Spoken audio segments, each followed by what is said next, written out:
The shears bit into Clara Whitmore's scalp like teeth of ice. Each cut stole more than hair. It stole 7 years of marriage, every dream she'd ever held, every shred of dignity she'd fought to keep. Her husband's body wasn't even cold in the ground. 3 days. That's all the mercy they'd given her. Now, his sister Henrietta stood over her scissors, gleaming smile sharper than the blade itself. "You're coming with me," a stranger would say hours later, finding her half frozen in a forgotten shack. But first, she had to survive the longest night of her life. Friends, this is a story of unspeakable cruelty and unexpected salvation in the harsh Wyoming territory of 1877. Stay with me until the very end, and please comment your city below. I'd love to know how far this tale of courage has traveled. Now, let us begin.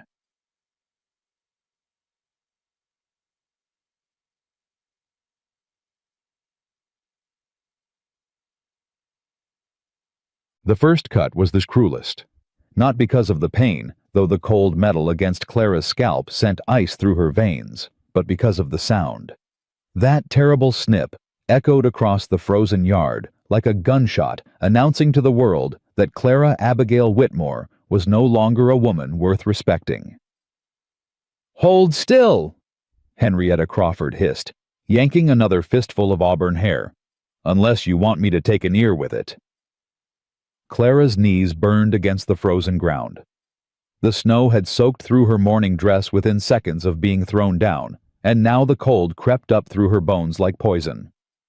She could feel the numbness spreading, but she wasn't sure anymore if it was from the weather or from the horror of what was happening. "Please." The word escaped before she could stop it. "Henrietta, please. William wouldn't want—" "Don't you dare speak my brother's name." Another chunk of hair fell. It landed on the snow in front of Clara's face, the auburn strands stark against the white. She'd spent 7 years growing that hair. William had loved to run his fingers through it in the evenings, back when things were good between them, back before the sickness took him. "You never deserved him." Henrietta continued, her voice carrying the satisfaction of someone who'd waited years for this moment. A city orphan with nothing to her name. No family, no breeding, no worth. Behind her sister-in-law, Clara could hear the Crawford brothers shuffling in the cold. 5 of them standing in a half-circle like executioners at a hanging. Marcus the eldest, with his arms crossed and his face unreadable. The twins, Silas and Solomon, wearing identical sneers. Ezra, whose nervous giggle kept cutting through the winter air. And Josiah, the youngest, who wouldn't meet her eyes. "Marcus." Clara tried to find the eldest brother's gaze. "Marcus, you know this isn't right. William trusted you to. William trusted you." Marcus cut her off, his voice flat as the frozen plains. "And look how that turned out. 3 days after we put him in the ground, and you're already throwing yourself at the neighbor's hired hand." "That's not true." Clara jerked forward, and Henrietta's shears caught her scalp. Hot pain bloomed above her ear, and she felt blood begin to trickle down. "Careful now." Henrietta's laugh was like breaking ice. "Keep struggling, and this gets a whole lot worse. I only spoke to Jacob about the fence line. He offered to repair it after the storm. That's all that happened. I swear on William's grave." "You swear on nothing." Marcus stepped closer, his shadow falling over her. "You're nothing. A whore who couldn't even give my brother children. 7 years of marriage and not one baby to show for it. What kind of woman can't do the one thing God made her for?" The words hit harder than any blow. Clara had asked herself that question 1,000 times. Every month when her body failed her. Every time she saw the disappointment in William's eyes, quickly hidden, but never quite fast enough. Every Christmas when Henrietta would parade her own children through the house, making pointed comments about how quiet things must be without little ones running around. "I loved him," Clara whispered. "I stayed with him through the sickness. I held his hand when he—" "You held his hand while you waited for him to die so you could have the ranch. That's a lie." "Solomon." "Or was it—" Silas laughed. "Whole county knows you've been eyeing the Turner spread. Heard you been real friendly with their hired man. What's his name, Jake something. Jacob Brennan, and I've spoken to him exactly twice. Once when he came to offer condolences, and once about the fence. Twice is all it takes for a woman like you." Clara's fingers dug into the frozen earth. She wanted to scream. She wanted to fight. But she was one woman against 6, and the cold was stealing her strength with every passing second. "William left me the house," she said, trying to find solid ground. "It's in his will. The property is mine." The silence that followed was worse than the insults. Then Marcus smiled, and Clara understood that she'd made a terrible mistake. "About that." He pulled a folded paper from his coat. "Seems there's some question about the validity of that will. Judge Patterson is an old friend of our daddy's. He's agreed to look into it. Might take a while. Months maybe. Years. And in the meantime, this land belongs to the Crawford family. Always has. Always will." "You can't we?" Henrietta grabbed another handful of hair and cut it close to the scalp. "Almost done here, boys. Just need to clean up the back." Clara felt tears freezing on her cheeks. She'd stopped feeling her fingers minutes ago. The blood from her cut had started to freeze against her temple, a dark crust forming in the bitter cold. "What do you want from me?" she asked. "If you want me gone, I'll go. Just let me gather my things and your things." Ezra's giggle cut through the air. "What things?" "Everything in that house belongs to us now.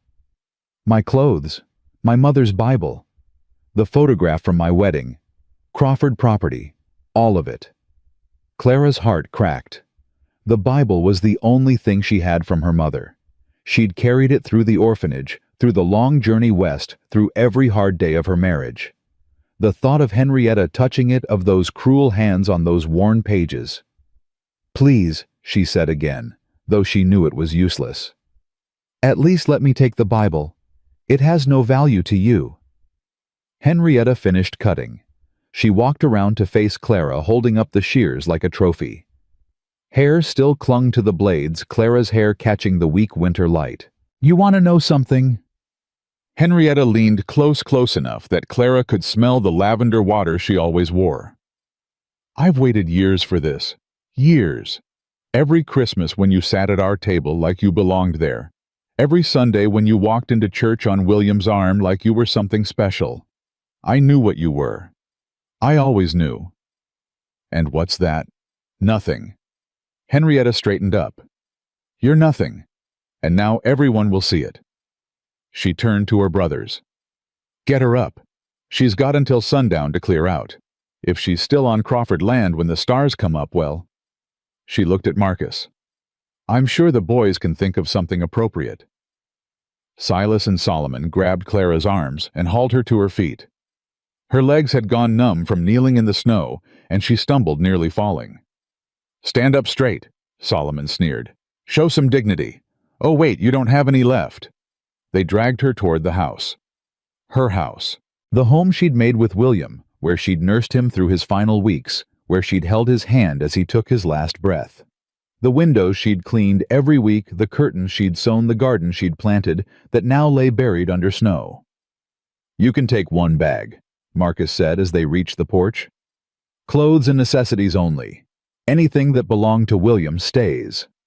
William gave me... William's dead, and dead men don't get a say in how their property gets divided." They pushed her through the door.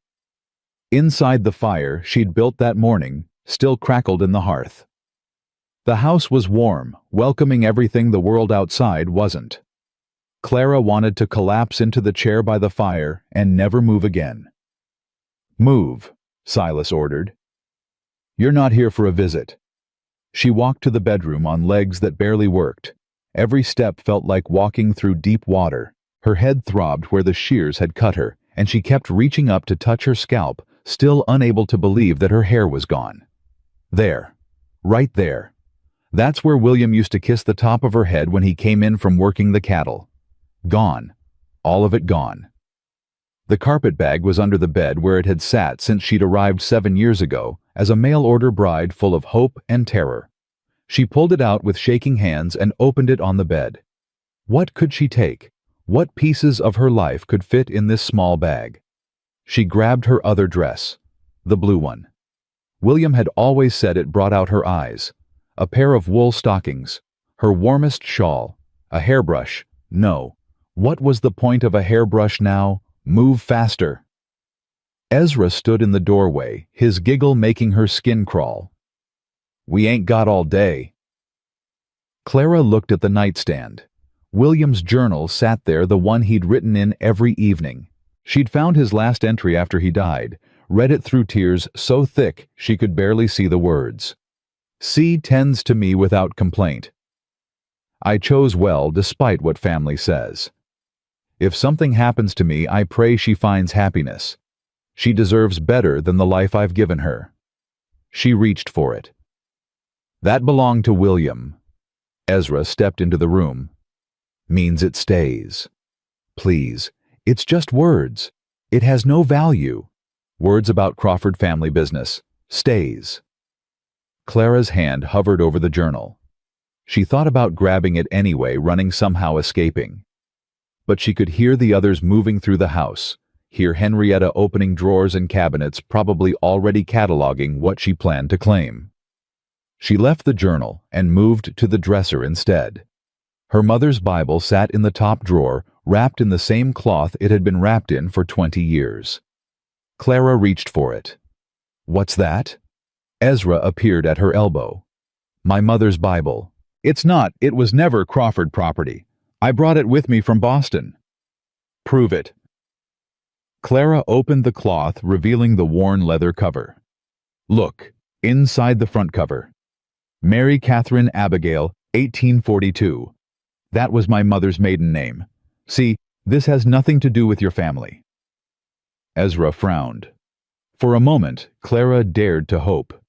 Then Henrietta's voice came from the doorway. What's the delay? She wants to take some book. Says it was her mother's. Henrietta crossed the room and snatched the Bible from Clara's hands. She opened it, scanning the inscription. Could be forged. Could be stolen. No way to know.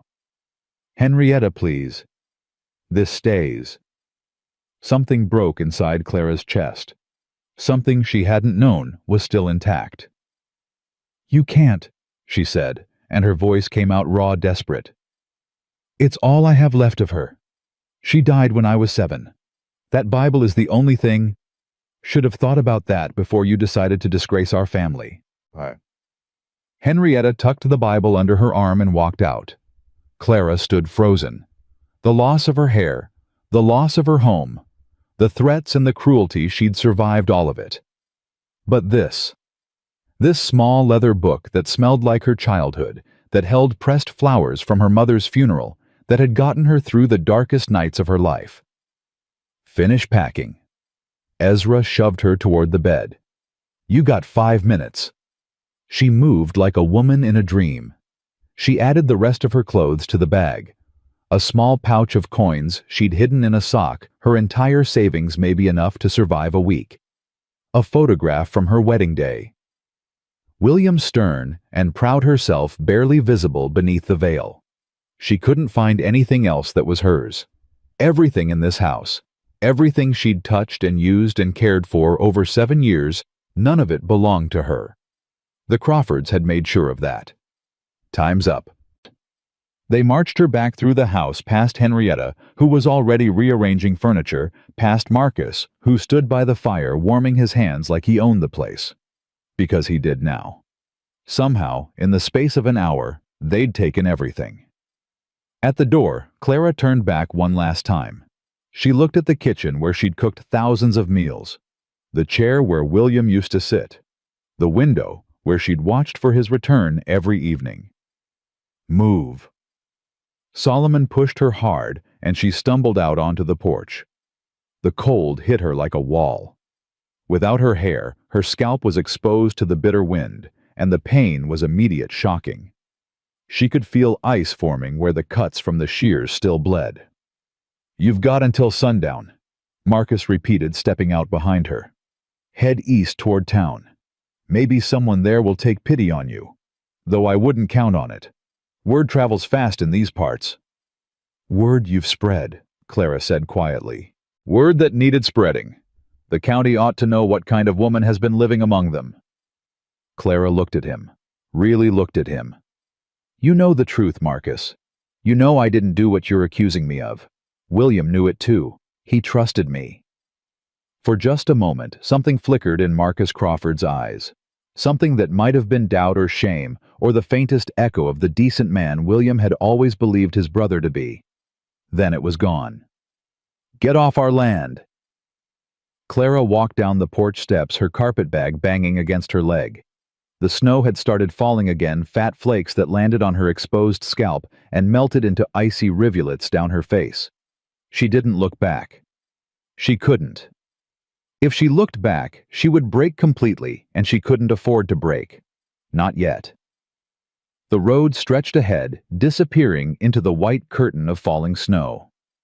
She knew the way to town, 7 miles, maybe 8. On a good day and good weather, it was a pleasant walk. Today, with the temperature dropping and the wind picking up and her head bare to the elements, she might not make it. The thought settled into her mind with strange calm. She might die today. The Crawfords knew it. That's why they'd done this now in the dead of winter with a storm coming in. They weren't just casting her out. They were killing her in a way that left their hands clean. She'd made it perhaps 100 yards from the house when she heard horses behind her.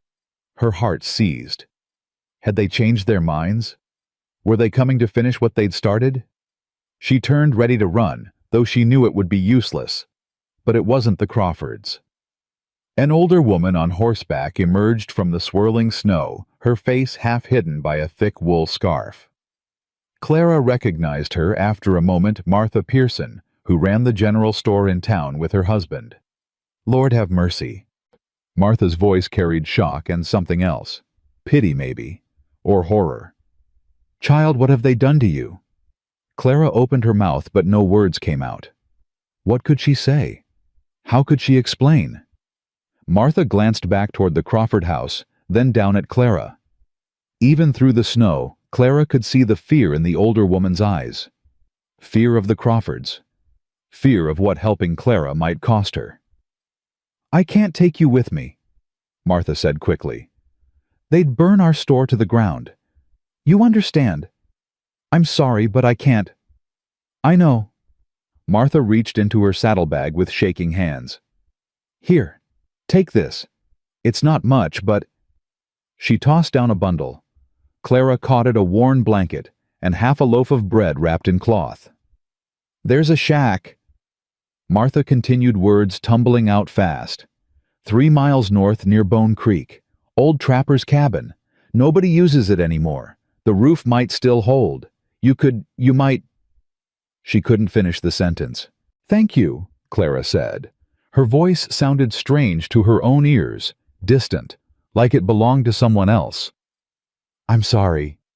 Martha was already turning her horse. God forgive me, I'm so sorry. And then she was gone, swallowed by the snow, leaving Clara alone on the road with a blanket, half a loaf of bread, and 3 miles of frozen hell between her and shelter. Clara started walking. The wind picked up as she left the main road and turned north. Within minutes, she couldn't see more than a few feet in any direction. The snow wasn't falling anymore. It was flying sideways, driven by gusts that cut through her thin dress like it wasn't there. Her scalp had gone numb. She wasn't sure if that was better or worse than the burning pain. The blood from her cuts had frozen into a crust that pulled at her skin when she moved her head. 1 foot in front of the other, she told herself. That's all. Just keep moving. But her body had other ideas. The cold had seeped into her muscles, making every step an act of will. Her fingers wrapped around the handle of her carpetbag had stopped responding to commands. She couldn't feel her feet anymore, couldn't tell if she was still wearing shoes or walking barefoot through the snow. I'm going to die out here. The thought came clearly without panic. Just a simple statement of fact. The Crawfords had won. They'd taken her home, her dignity, her hair, and now they would take her life. And nobody would ever know the truth about what happened.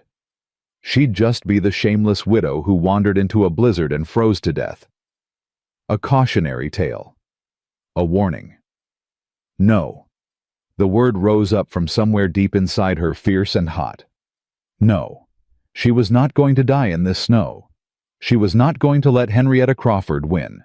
She was not going to become a ghost story that Marcus told at dinner parties, laughing about the orphan who got what she deserved. Clara lifted her head against the wind and forced her legs to move faster. 3 miles. Just 3 miles. She lost track of time. The world had shrunk to nothing but white and cold, and the endless effort of putting one foot in front of the other. She fell once, then twice, then more times than she could count. Each time she got back up. Each time she told herself that the shack was just ahead, just around the next bend, just over the next rise. And then, finally, it was. The cabin materialized out of the blizzard like a mirage, a small dark shape, hunched against the hillside. Clara stumbled toward it, her numb hands scrabbling at the door until it creaked open. Inside was darkness and dust and the musty smell of abandonment, but it was out of the wind, out of the snow. That was enough. Clara collapsed onto the floor just inside the door and let the darkness take her. She woke to cold so deep it had settled into her bones. The storm still raged outside.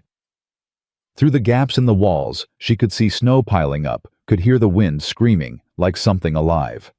But she was still here, still breathing, still fighting. She forced herself to move. Her body protested, every motion, joints creaking like old wood muscles screaming with every attempt to respond. But she got to her knees, then to her feet. A narrow bunk sat against the far wall. An old stove squatted in the corner, its pipe leading up through the roof. And beside the stove, a miracle she hadn't dared hope for, a pile of wood dried and ready for burning. It took her 5 tries to get a fire started.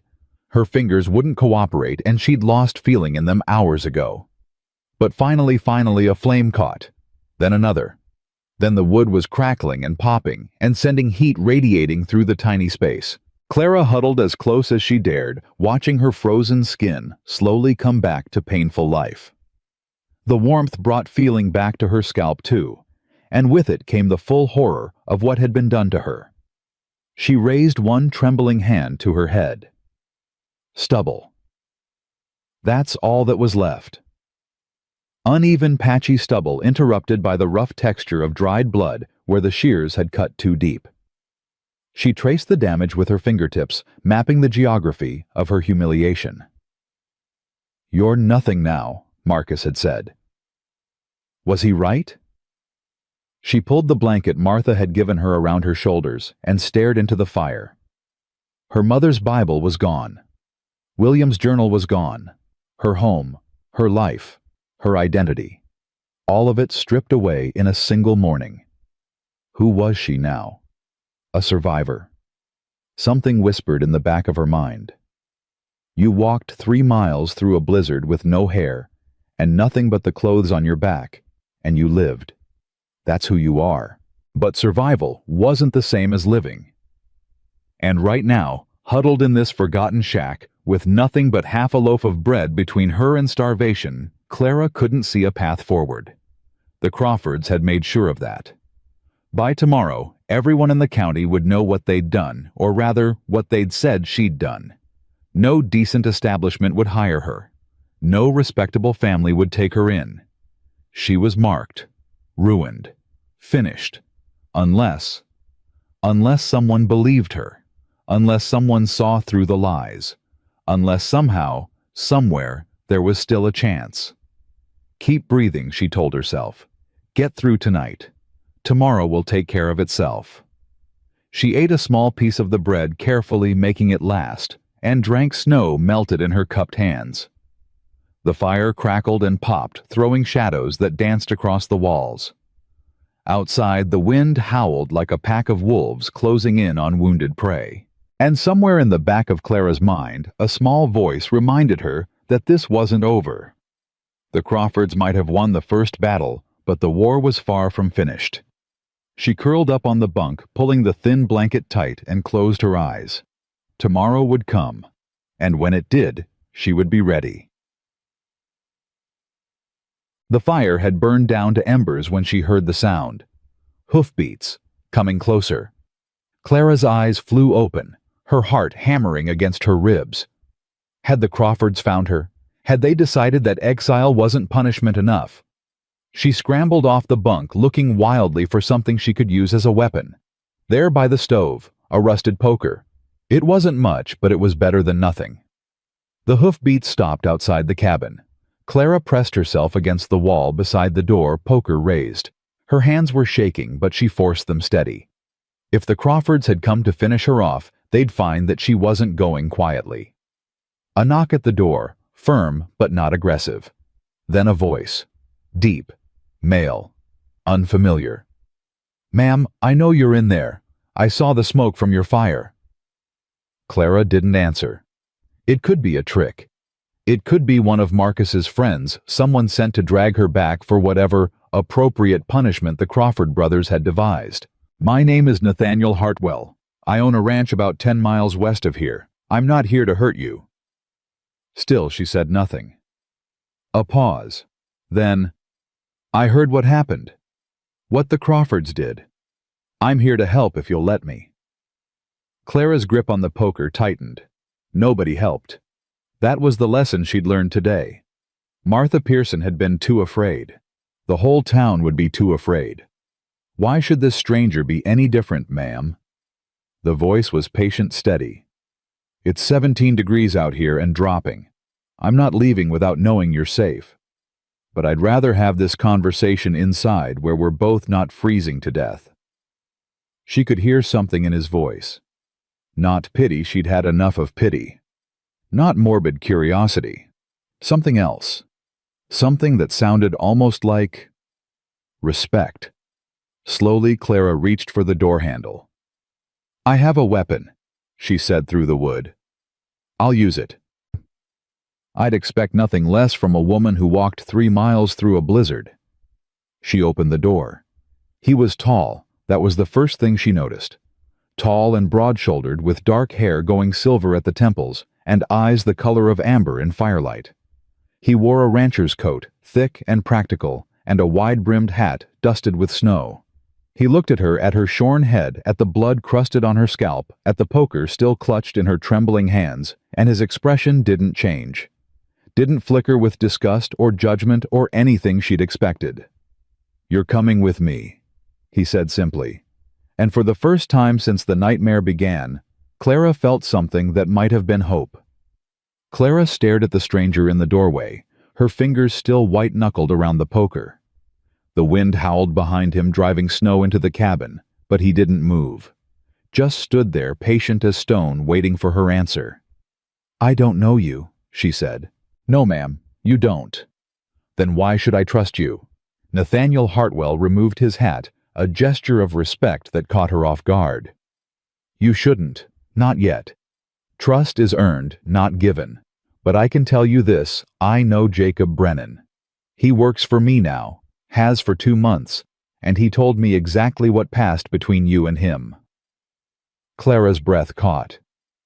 "Jacob told you?" "He came to me this morning half out of his mind with guilt. Said the Crawfords twisted an innocent conversation into something ugly. Said they used it as an excuse to—" His jaw tightened. "Well, I can see what they used it for." She reached up instinctively to touch her bare scalp, then stopped herself. She wouldn't show weakness. Not again. Not ever again. "Even if that's true," she said carefully, "why would you involve yourself? The Crawfords have power in this county. They have friends. Anyone who helps me. The Crawfords are cowards and bullies." His voice carried no heat, just cold certainty. "They prey on those who can't fight back.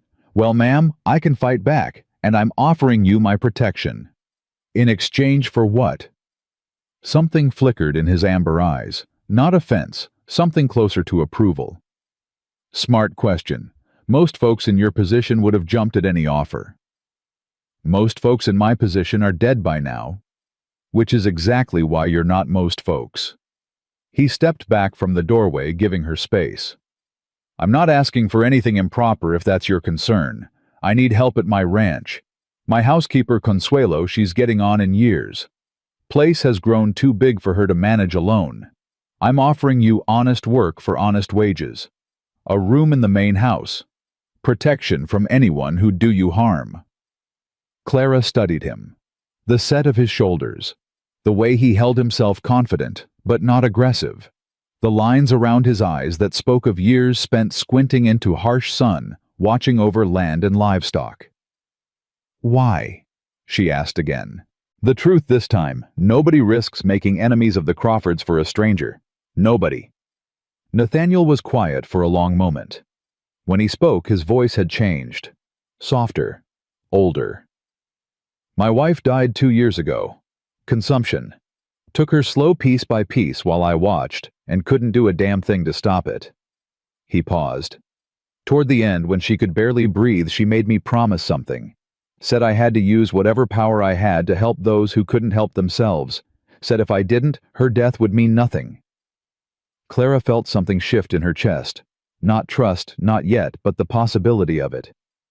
"And when I heard what happened to you yesterday," Nathaniel continued, "heard how they shamed you and cast you out with nowhere to go, I knew Sarah would want me to act."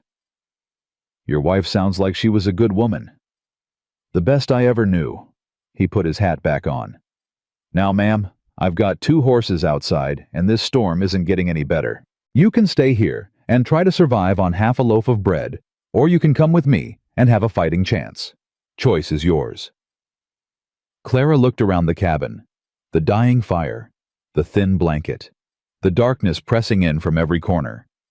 Then she looked at the man in the doorway, this stranger who'd ridden through a blizzard to find her. She set down the poker. "I'll need to get my things. Take your time. I'll be outside with the horses." He disappeared into the swirling snow, leaving her alone with her decision. Clara gathered her carpet bag, her fingers trembling from cold or fear or hope she couldn't tell. She wrapped the blanket around her shoulders, took one last look at the shack that had saved her life, and walked out into the storm. Nathaniel had brought a second horse, a gentle-looking mare with a white blaze on her forehead. He helped Clara mount without comment, his hands respectful and brief. "Can you ride?" he asked. "A little. William taught me." "This is Buttercup. She's steady as they come. Just hold on and let her follow my lead." They set off into the blizzard, Nathaniel's horse breaking trail through the deepening snow. Clara hunched low over Buttercup's neck, trying to protect her exposed scalp from the cutting wind. Every gust felt like knives against her skin. "Here." She looked up to find Nathaniel holding out his hat. "I can't take your... I've got hair to keep my head warm. You don't." His voice was matter-of-fact, without pity. "Take it." She did. The hat was too big, but it blocked the wind, and the relief was immediate. "Thank you." "Don't thank me yet. The Crawfords will come calling once they hear where you've gone." "Let them come." The words surprised her. Where had that steel come from? Nathaniel glanced back at her, and she could have sworn she saw him smile. They rode for what felt like hours. The storm began to ease as they climbed into the foothills, the snow falling softer now, the wind dying to a whisper. Clara's body ached from cold and exhaustion, but she forced herself to stay upright in the saddle. She would not fall. She would not show weakness. "There," Nathaniel said, finally pointing ahead.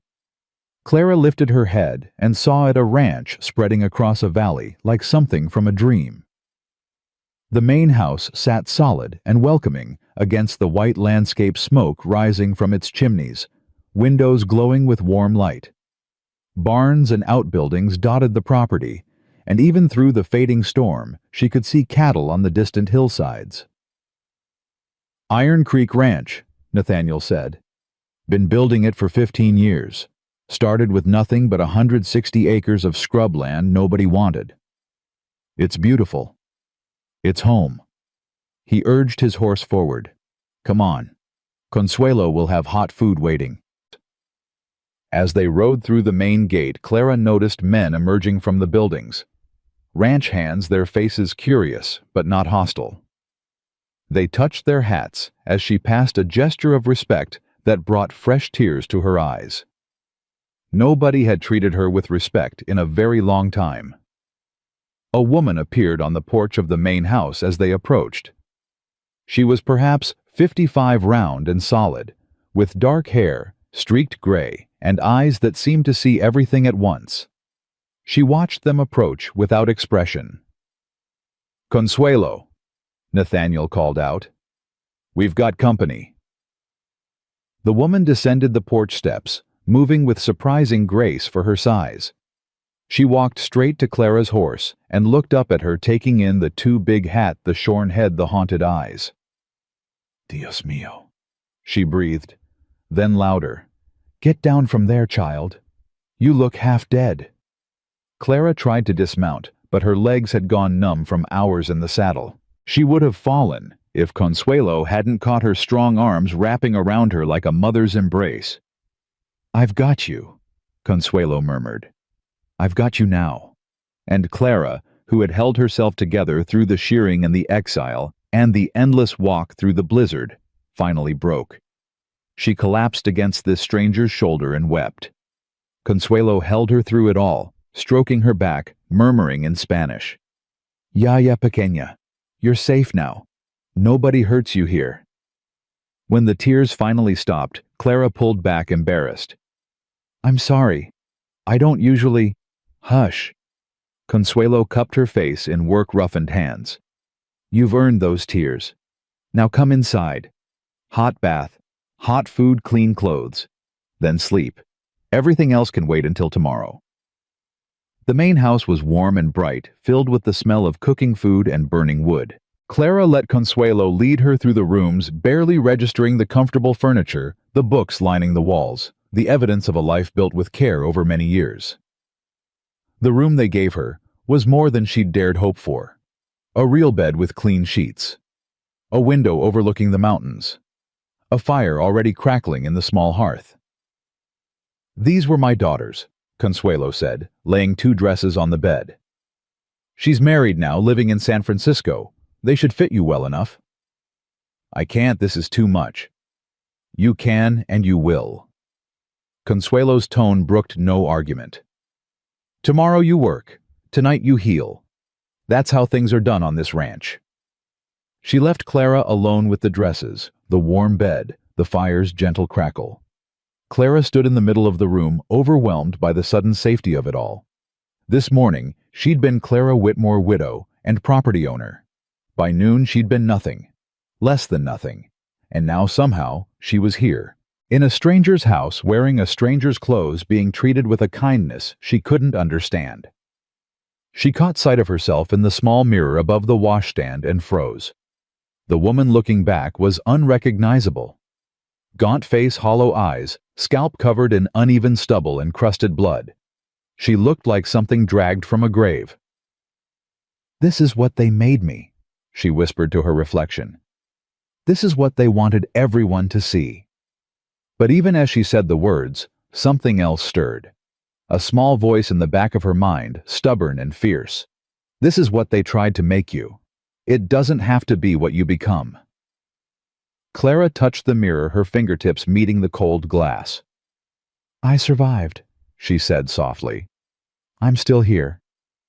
It wasn't much, but right now it was enough. A knock at the door made her turn. Nathaniel's voice came through the wood, careful and respectful.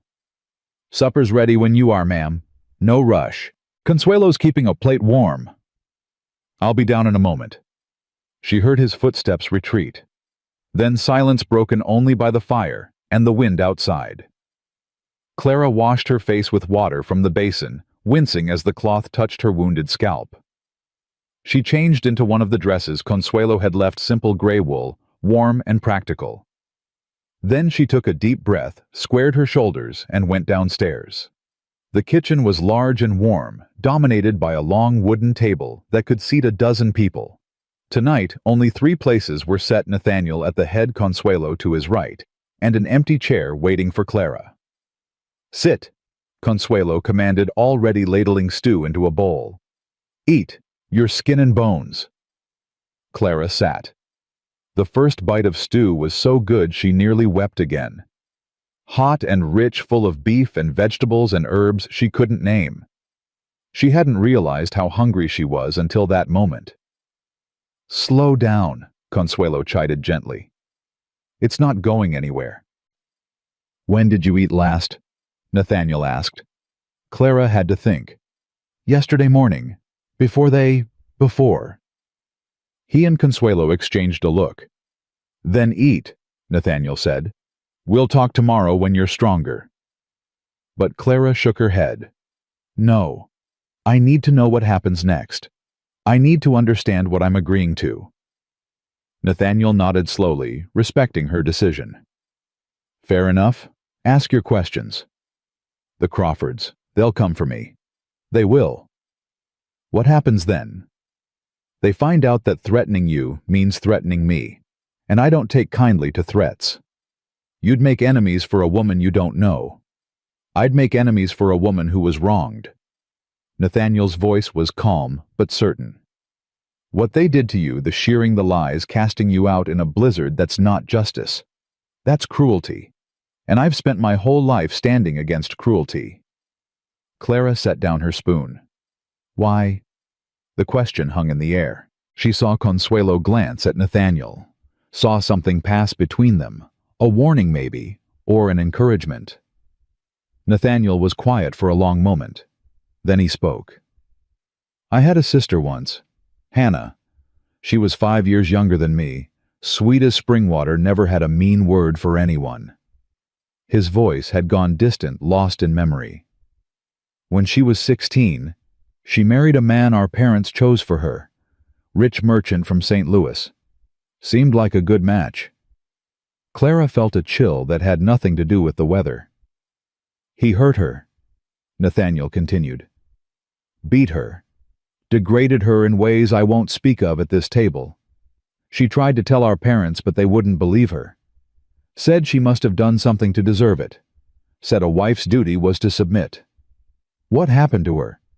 She fell down the stairs one night. That's what her husband said anyway. Terrible accident." Nathaniel's hands had curled into fists on the table. "She was 19 years old." "I'm sorry," Clara whispered. "I was 16 when it happened. Too young to do anything, too young to stop it. Too young to even understand what I was seeing until it was too late." He looked up at her, and his amber eyes held a grief so old it had become part of him. "I promised myself then that I'd never stand by again. Never watch cruelty happen and do nothing. That's why I built this ranch. That's why I took in Consuelo when she had nowhere to go. That's why I'm offering you a place here. Because I remind you of your sister. Because you survived what should have killed you, and you're still sitting here asking questions instead of crying in a corner." A ghost of a smile crossed his face. "Hannah would have liked you." Clara looked at this man, this stranger, who'd ridden through a blizzard to save her, who'd shared his deepest pain, to explain his actions, and made a decision. "I'll work," she said. "I'll earn my keep. But I won't be charity, and I won't be a burden." Whoa. "Wouldn't expect anything less. And if the Crawfords come?" "When they come." "When they come," she corrected herself. "I won't hide. I won't cower. I've done enough of that for one lifetime." Nathaniel nodded slowly. "Then we understand each other." Consuelo reached across the table and squeezed Clara's hand. "Welcome to Iron Creek Ranch, mija. Now finish your stew before it gets cold." Clara ate. And for the first time since William's death, she felt something other than despair. She felt hope. The next morning came too quickly. Clara woke to pale winter light streaming through her window, and the sound of activity outside, men calling to each other, horses whinnying, the rhythm of a working ranch coming alive. She'd slept deeper than she had in months. The bed was warm, the room was safe, and for a few precious moments she'd forgotten everything that had happened. Then she touched her head and remembered. She rose and dressed. In the other dress Consuelo had left blue wool, this time the color of a winter sky. She avoided the mirror. She wasn't ready to face that reflection again. Downstairs the kitchen was already bustling. Consuelo stood at the stove cooking enough food to feed an army. The back door kept opening as ranch hands came in, grabbed plates, and headed back out to their duties. "Good morning." Consuelo smiled when she saw Clara. "Sit. Coffee's hot." Clara sat accepting the cup Consuelo pressed into her hands. The coffee was strong and bitter, exactly what she needed. "Where's Mr. Hartwell?" "Nathaniel. Call him Nathaniel, or he'll think you're talking about his father's ghost." Consuelo set a plate of eggs and biscuits in front of her.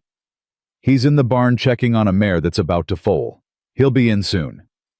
As if summoned by the words, the back door opened and Nathaniel entered, stamping snow from his boots. He'd been out in the cold, his cheeks were red, his breath still visible, but he moved with the easy energy of a man in his element. "Morning," he said, pouring himself coffee. "Sleep well." "Better than I have in a long time." "Good." He sat across from her, wrapping his hands around the cup. "We need to talk about what happens next." Clara set down her fork. "I'm ready." "The Crawfords will have heard by now that you're here. Probably heard last night. Word travels fast in these parts. They'll come today. Might be this morning, might be this afternoon, but they'll come." "What do we do?" "We don't hide, and we don't apologize. When they ride up, you stand with me on that porch. You let them see you're alive, you're safe, and you're not going anywhere. They'll make threats. They always do." Nathaniel's voice was calm. "But threats are just words, and words can't hurt you unless you let them." Clara thought about that. Words had hurt her plenty over the years. Henrietta's barbs. Margaret's disappointment. The whispers that followed her through every church service and town gathering. But maybe words only had power if you believed them. "All right," she said. "I'll stand with you." "Good." He drained his coffee and stood. "Consuelo will show you around the ranch today, introduce you to the hands. Get to know the place. When the Crawfords come, you'll know you're not alone." He was at the door when she called out, "Nathaniel?" He turned. "Thank you for all of this. I know I haven't earned it yet, but—" "You survived," he said simply. "That's earned plenty."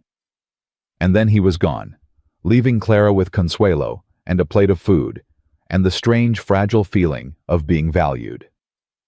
The tour of the ranch took most of the morning. Consuelo led her through the main house first, explaining Clara's duties, cooking, cleaning, mending, all the 1,000 small tasks that kept a household running. Then they moved outside, visiting the barns and outbuildings, meeting the men who worked the land. Miguel Santos, the foreman, was a lean Mexican man with kind eyes and a quiet manner.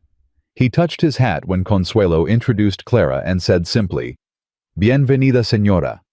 You're safe here." The other hands followed his lead. Pete and Johnny brothers from Texas, with matching drawls. Old Tom, who wasn't that old, but had worked the ranch longest. Chen, who'd come from China to build railroads and stayed to work cattle. Not one of them stared at her head. Not one of them treated her like the scandal the Crawfords were surely spreading. They touched their hats, nodded politely, and went back to their work. "Nathaniel chose them," Consuelo explained as they walked back to the main house. "Every man on this ranch he chose because they know how to treat people right. No bullies, no cruel men. Anyone who shows that side of themselves doesn't last long here. He's built something special." "He has, and now you're part of it." They were climbing the porch steps when the sound of horses made them both freeze. Riders, coming fast from the east. "Get Nathaniel," Consuelo said sharply. "Now." But Nathaniel was already emerging from the barn, Miguel at his side. More hands appeared from the outbuildings, their movements casual, but their eyes alert. Clara stood on the porch and watched the riders approach. 6 of them. She recognized Marcus's bulk, Henrietta's thin figure, the matching shapes of the twins. Her stomach clenched, but she forced herself to stay still. To breathe. "I won't cower. I won't hide." Nathaniel climbed the steps and stood beside her.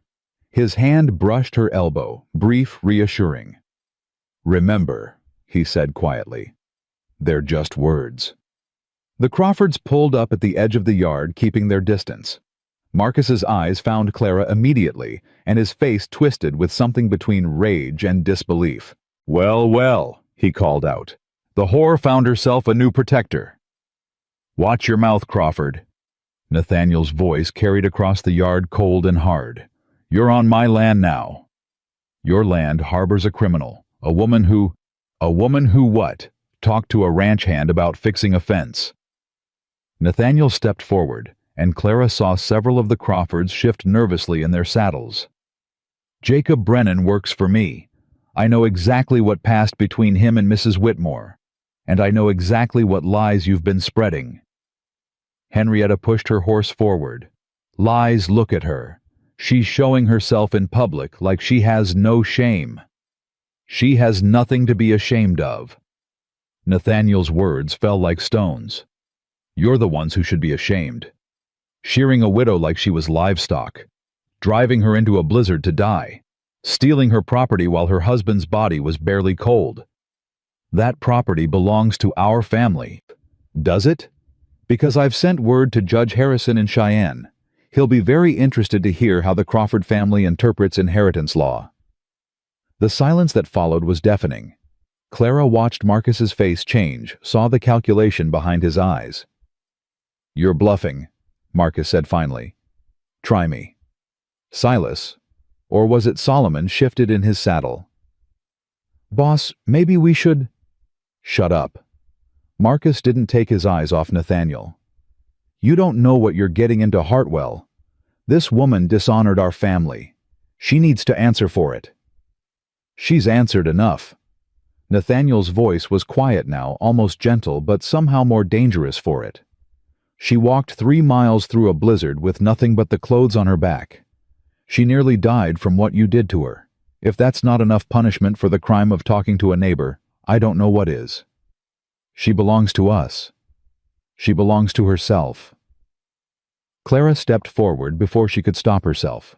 The words came from somewhere deep inside her, somewhere the Crawfords hadn't managed to touch.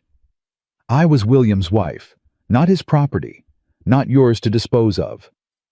Henrietta's face contorted with rage. "You don't get to speak. You're nothing but I'm a widow who nursed her husband through his final illness." Clara's voice was steady now, stronger than she'd ever heard it. "I held his hand while he died. I sat by his bed for 2 weeks straight, barely sleeping, barely eating. And 3 days after I buried him, you came to my door with shears. Because I was already what grieving exhausted, trying to figure out how to survive without the only person in this county who ever showed me kindness." Clara took another step forward. "You didn't punish me for talking to Jacob Brennan. You punished me because you could. Because you'd been waiting 7 years for a chance to destroy me, and you finally got one. That's not... Isn't it?" Clara looked at Marcus. "You never wanted William to marry me. None of you did. A city orphan with no family, no connections, no dowry. I wasn't good enough for your precious brother. And every day of those 7 years, you made sure I knew it." Marcus's jaw worked, but no words came out. "So you can call me whatever names you want," Clara continued. "You can spread whatever lies you choose, but you don't get to pretend this was about justice. This was about hate, pure and simple." The silence stretched. Clara could hear her own heartbeat, could feel the eyes of everyone in the yard on her. She'd never spoken like this before, never stood up for herself, not really. William had always told her to keep the peace, to not make waves, to accept his family's cruelty as the price of being his wife. But William was gone, and she was done being quiet. Nathaniel broke the silence. "You've heard her.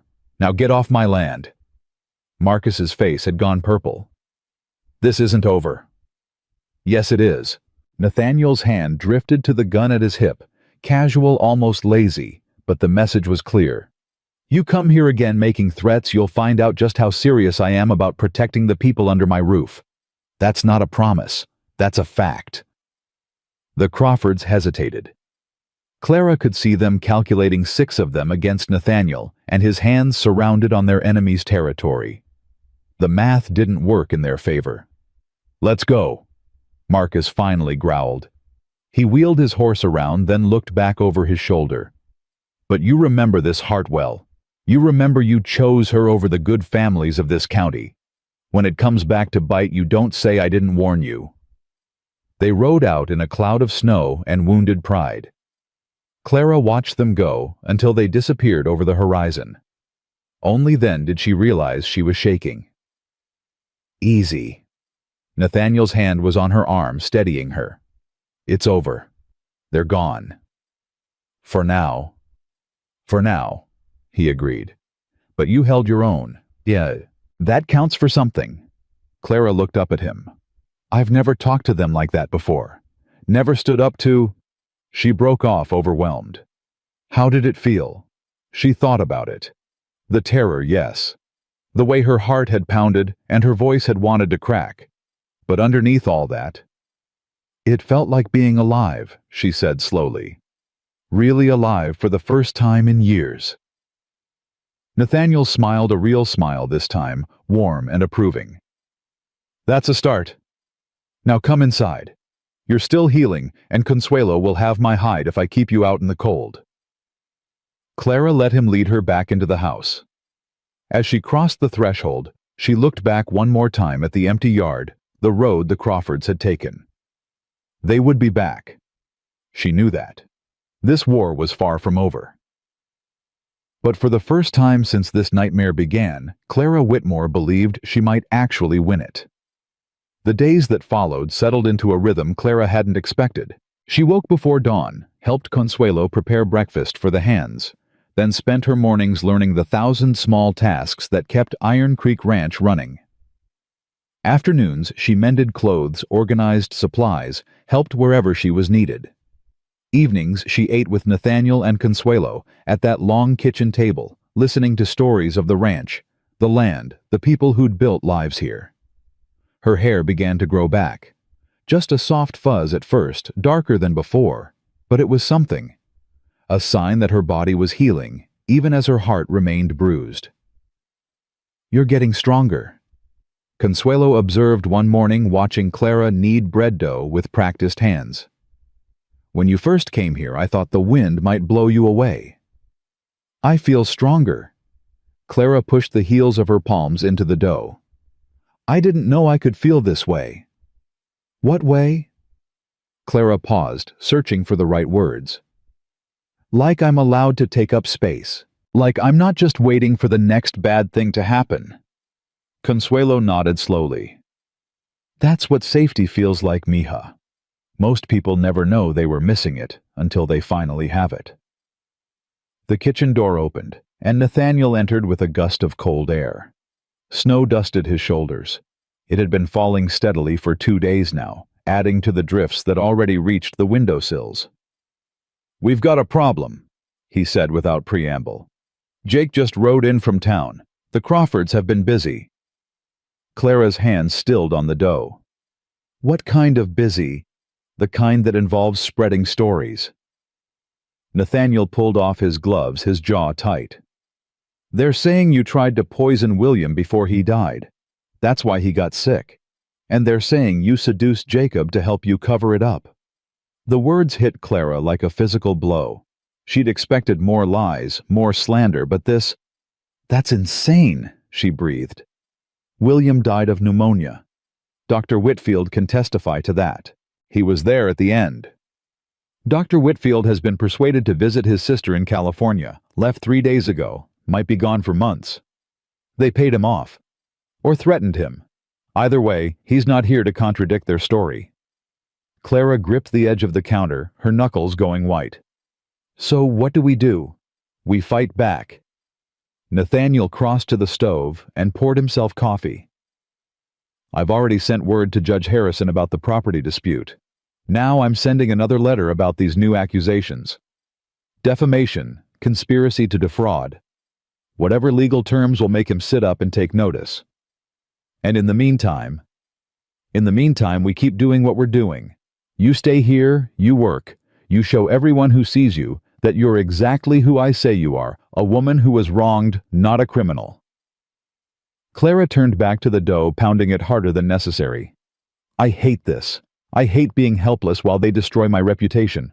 You're not helpless. Nathaniel's voice was quiet but firm. You stood up to them when they came here.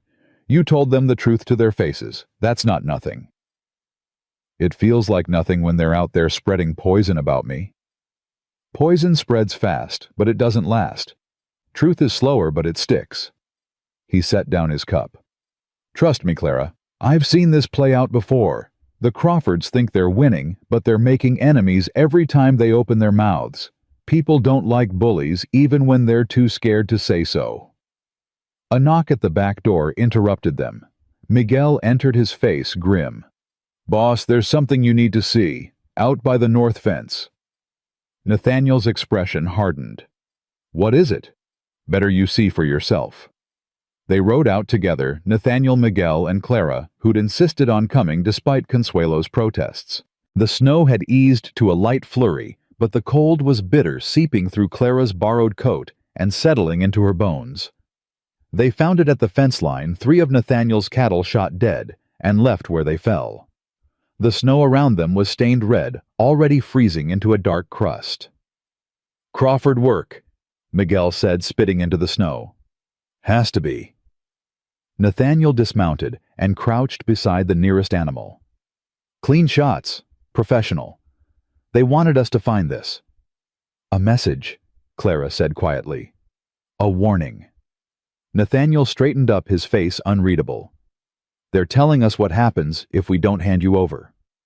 Clara stared at the dead cattle, at the senseless destruction. These animals had done nothing wrong. They'd died simply because she existed, because Nathaniel had chosen to protect her. Maybe I should leave, she said. Find somewhere else to go. If I'm gone, they'll stop. They won't stop. Nathaniel's voice was sharp. You think this ends with you leaving? The Crawfords don't want you gone, Clara. They want you destroyed. They want everyone in this county to know that nobody crosses them and survives. If you run now, they'll hunt you. And they'll use your running as proof that everything they've said is true. So what do? You stay. You fight. And when they finally go too far, and they will, we make them pay for every lie, every threat, every dead animal. He swung back onto his horse. Miguel, get some of the boys out here to deal with this. And double the patrols. I want eyes on every inch of our perimeter. See, boss. They rode back to the ranch in heavy silence. Clara kept seeing those cattle in her mind, the red snow, the waste of it all. The Crawfords had done this to send a message, but the message they'd sent wasn't the one they intended. They'd shown her exactly what kind of people they were. And they'd shown her that running would never be an option. That night, Clara couldn't sleep. She stood at her window watching the snow fall in the moonlight, thinking about William. About the 7 years they'd spent together.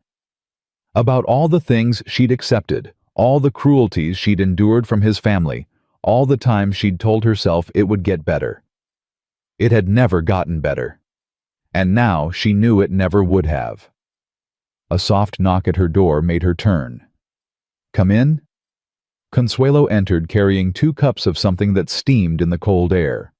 I thought you might need this. Chamomile. Good for sleepless nights. Clara accepted the cup gratefully. How did you know I was awake? I've been doing this a long time, mija. Consuelo settled into the chair by the fire. I know what a haunted woman looks like. Clara sat on the edge of the bed, wrapping her hands around the warm cup. Can I ask you something? Anything. How did you end up here? Nathaniel said he took you in, but he didn't say why. Consuelo was quiet for a moment, staring into the fire. That's a long story. I have time.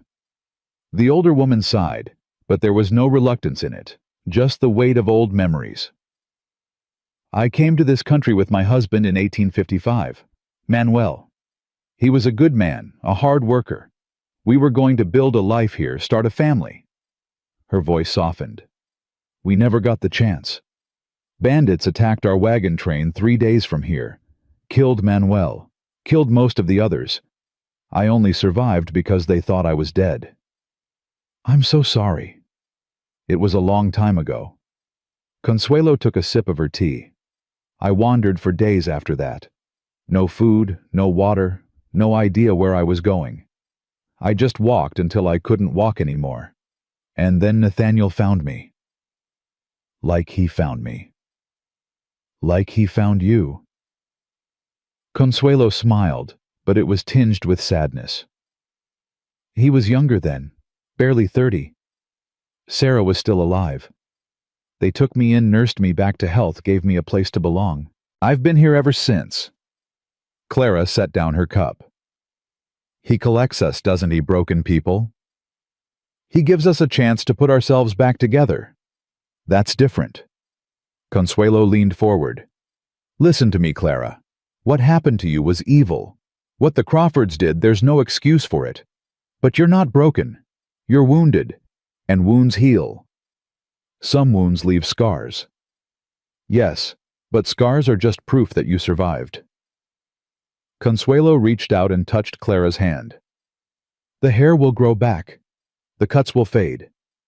And one day you'll look in the mirror and see a woman who walked through fire and came out stronger. Clara felt tears prick her eyes. I don't feel strong. You don't have to feel it yet. You just have to keep going until you do. They sat together in comfortable silence, drinking their tea, watching the fire burn low. When Consuelo finally rose to leave, she paused at the door. One more thing, mija. Yes. Nathaniel is a good man, the best I've ever known. But he carries wounds too, wounds he doesn't talk about. She met Clara's eyes. Be gentle with him, and let him be gentle with you. After she left, Clara sat for a long time thinking about wounds and scars and the strange paths that led people to find each other. The next weeks brought more harassment from the Crawfords. Fence lines cut in the night. A water trough poisoned. 2 more cattle found dead. Nathaniel documented everything, sending reports to Judge Harrison, building a case that grew thicker by the day. But it also brought something else, allies. Martha Pearson was the first. She arrived at the ranch one afternoon, her face pale with determination, carrying a basket of supplies. I should have done more, she said when Clara opened the door. That day on the road, I should have taken you with me. You gave me what you could. It was enough to save my life. It wasn't enough. Martha's eyes were bright with unshed tears. I was a coward. We all were. But I'm done being afraid of them. Whatever you need, whatever I can do to help, I'm here. She wasn't the only one. Over the following days, others came. The pastor's wife bringing blankets and quiet support. A rancher from the next valley offering to testify about the Crawfords' long history of intimidation. A young woman named Sarah Miller, who'd been engaged to Josiah Crawford until she'd seen how the family really operated. He's not like the others, Sarah said of Josiah. There's good in him, but he's too weak to stand up to Marcus and Henrietta. He does what they tell him because he's afraid of what happens if he doesn't. That's not an excuse, Clara said. No, it's not. Sarah looked down at her hands. But I thought you should know. Not all of them are evil. Some of them are just trapped. The information settled into Clara's mind, a puzzle piece she wasn't sure where to place. Then came the day that changed everything. Clara was in the barn helping Miguel sort through supplies when she heard the commotion. Shouts, running footsteps, the sharp crack of a gunshot. She rushed outside to find chaos. A wagon had arrived while she was in the barn, a family by the look of it. A man, a woman, 3 children huddled together. The man was bleeding from a wound on his arm, and the woman was screaming something Clara couldn't understand. Nathaniel was already there, issuing orders directing the hands. Clara ran toward him. What happened? Ambush on the road. His face was grim. They were heading to town when riders came out of nowhere, shot at them, tried to run them off the road. The Crawfords. The riders wore masks, but the description matches. Nathaniel turned to the injured man. Sir, can you tell us what happened? The man, thin, exhausted, clearly terrified, clutched his bleeding arm. We're just passing through. Came from Oregon heading south. They stopped us, asked if we were going to the whore's hideout. When my wife said she didn't know what they meant, they started shooting." Clara felt the blood drain from her face. "They attacked innocent people because of me." "They attacked innocent people because they're monsters." Nathaniel's voice was hard. "This isn't on you, Clara. This is on them." But Clara couldn't shake the guilt. These people, this family with their children and their dreams of a new life, had nearly died because the Crawfords wanted to send her a message. She helped Consuelo tend to the wounded man, while Nathaniel made arrangements for the family to stay until they were fit to travel. The children were young, the youngest barely 4, and they clung to their mother with wide, frightened eyes. "I'm sorry," Clara told the woman. "I'm so sorry this happened to you." The woman, her name was Eleanor, studied Clara for a long moment, taking in her short hair, her haunted eyes, the way she carried herself like someone who'd learned to expect the worst. "You're her, aren't you? The one they're spreading stories about." Clara nodded, unable to speak. "They said you were a murderess, a seductress, a woman so evil that God himself had marked her with baldness." Eleanor's voice was flat, recounting the lies like items on a list. "But looking at you now, all I see is someone who's been hurt, someone who's surviving.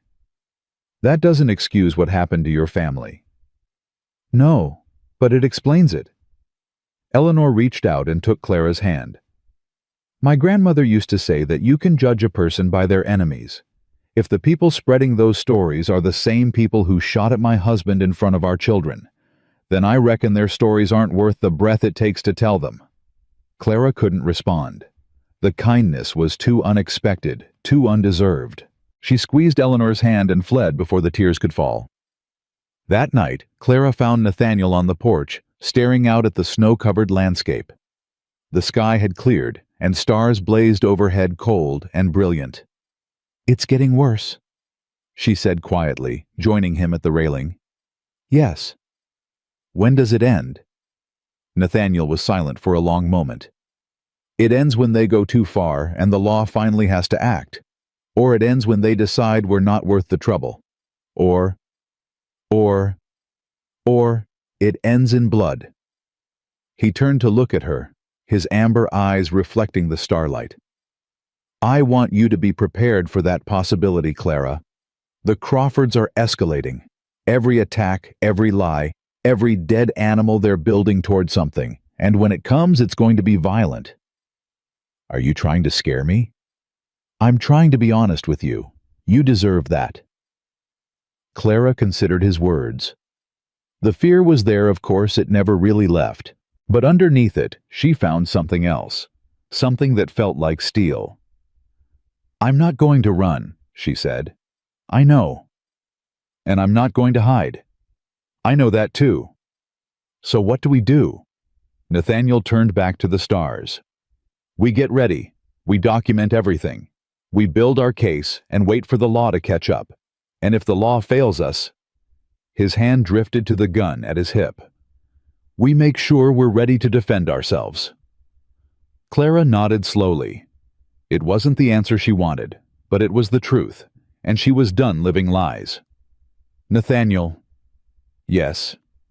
"Why did you really come for me that day? The whole truth." He was quiet for so long, she thought he wouldn't answer. When he finally spoke, his voice was rough. "Because when I heard what they'd done to you, I saw Hannah. I saw Sarah. I saw every woman I've ever known who was hurt by men who thought their strength gave them the right to destroy." He paused. "And I saw a chance to finally do something right, to save someone I couldn't save before. I'm not Hannah or Sarah. No, you're Clara." He looked at her, then really looked at her, and something passed between them that Clara couldn't name. "And you're worth saving on your own account. Not because of who you remind me of, but because of who you are." Clara felt her heart skip. This was dangerous territory. She was a widow of barely a month, a woman with nothing to her name dependent on this man's charity. She had no business feeling the warmth that was spreading through her chest, but she felt it anyway. "We should go inside," she said quietly. "It's cold." "It is." Neither of them moved. "Clara," Nathaniel started. "Don't." She held up a hand. "Whatever you're going to say, don't say it yet. There's too much happening, too much at stake. I can't add anything else to the weight I'm carrying." He nodded slowly, accepting her words. "When you're ready." "If I'm ever ready." "When?" he repeated firmly. "You will be, and I'll wait." Clara turned and walked inside, her heart pounding. She didn't look back. If she looked back, she might do something foolish, might say something she couldn't take back. But as she climbed the stairs to her room, she realized something had shifted. Something fundamental. She wasn't just surviving anymore, she was fighting. For her dignity, for her future, for the possibility of a life she'd never dared to imagine. The Crawfords wanted her destroyed. They would find that Clara Whitmore was much harder to break than they'd anticipated. The letter from Judge Harrison arrived on a Tuesday morning 3 weeks after the attack on the Oregon family. Clara was helping Consuelo with breakfast when Nathaniel came in from the cold, an envelope in his hand, and something like triumph in his eyes. "It's happening," he said, setting the letter on the table. "The judge has reviewed our evidence. He's ordering a formal hearing in Cheyenne. The Crawfords have to answer for everything: the property theft, the defamation, the attacks."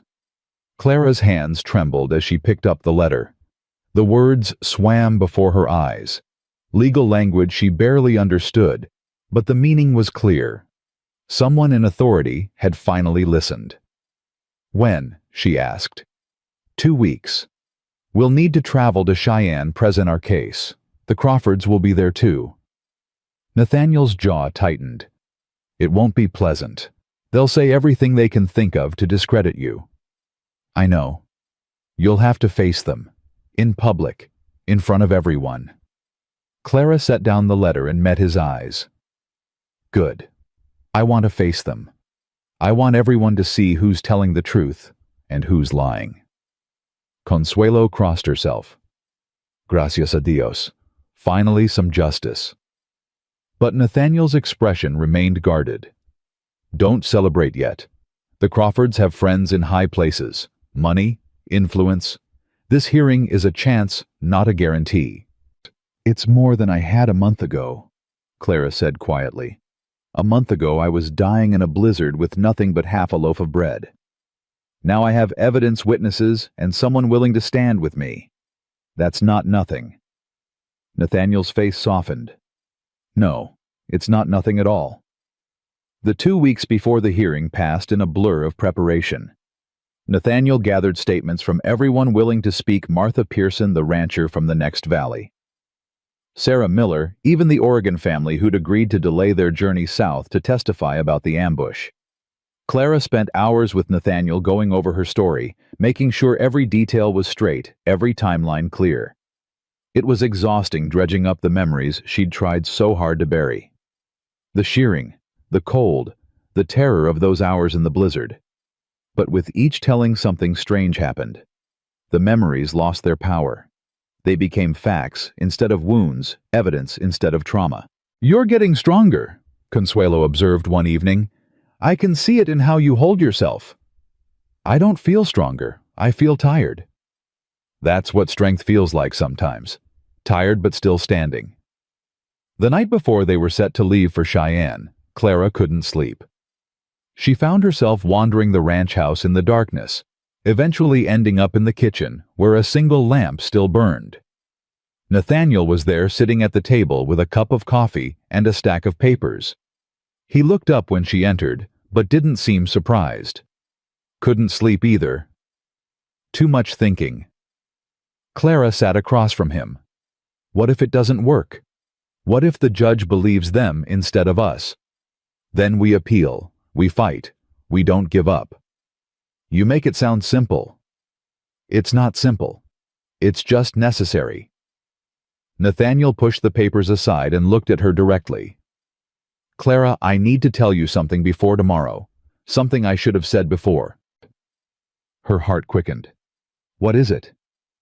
Whatever happens in that courtroom, whatever the Crawfords say or do, I want you to know that I believe you.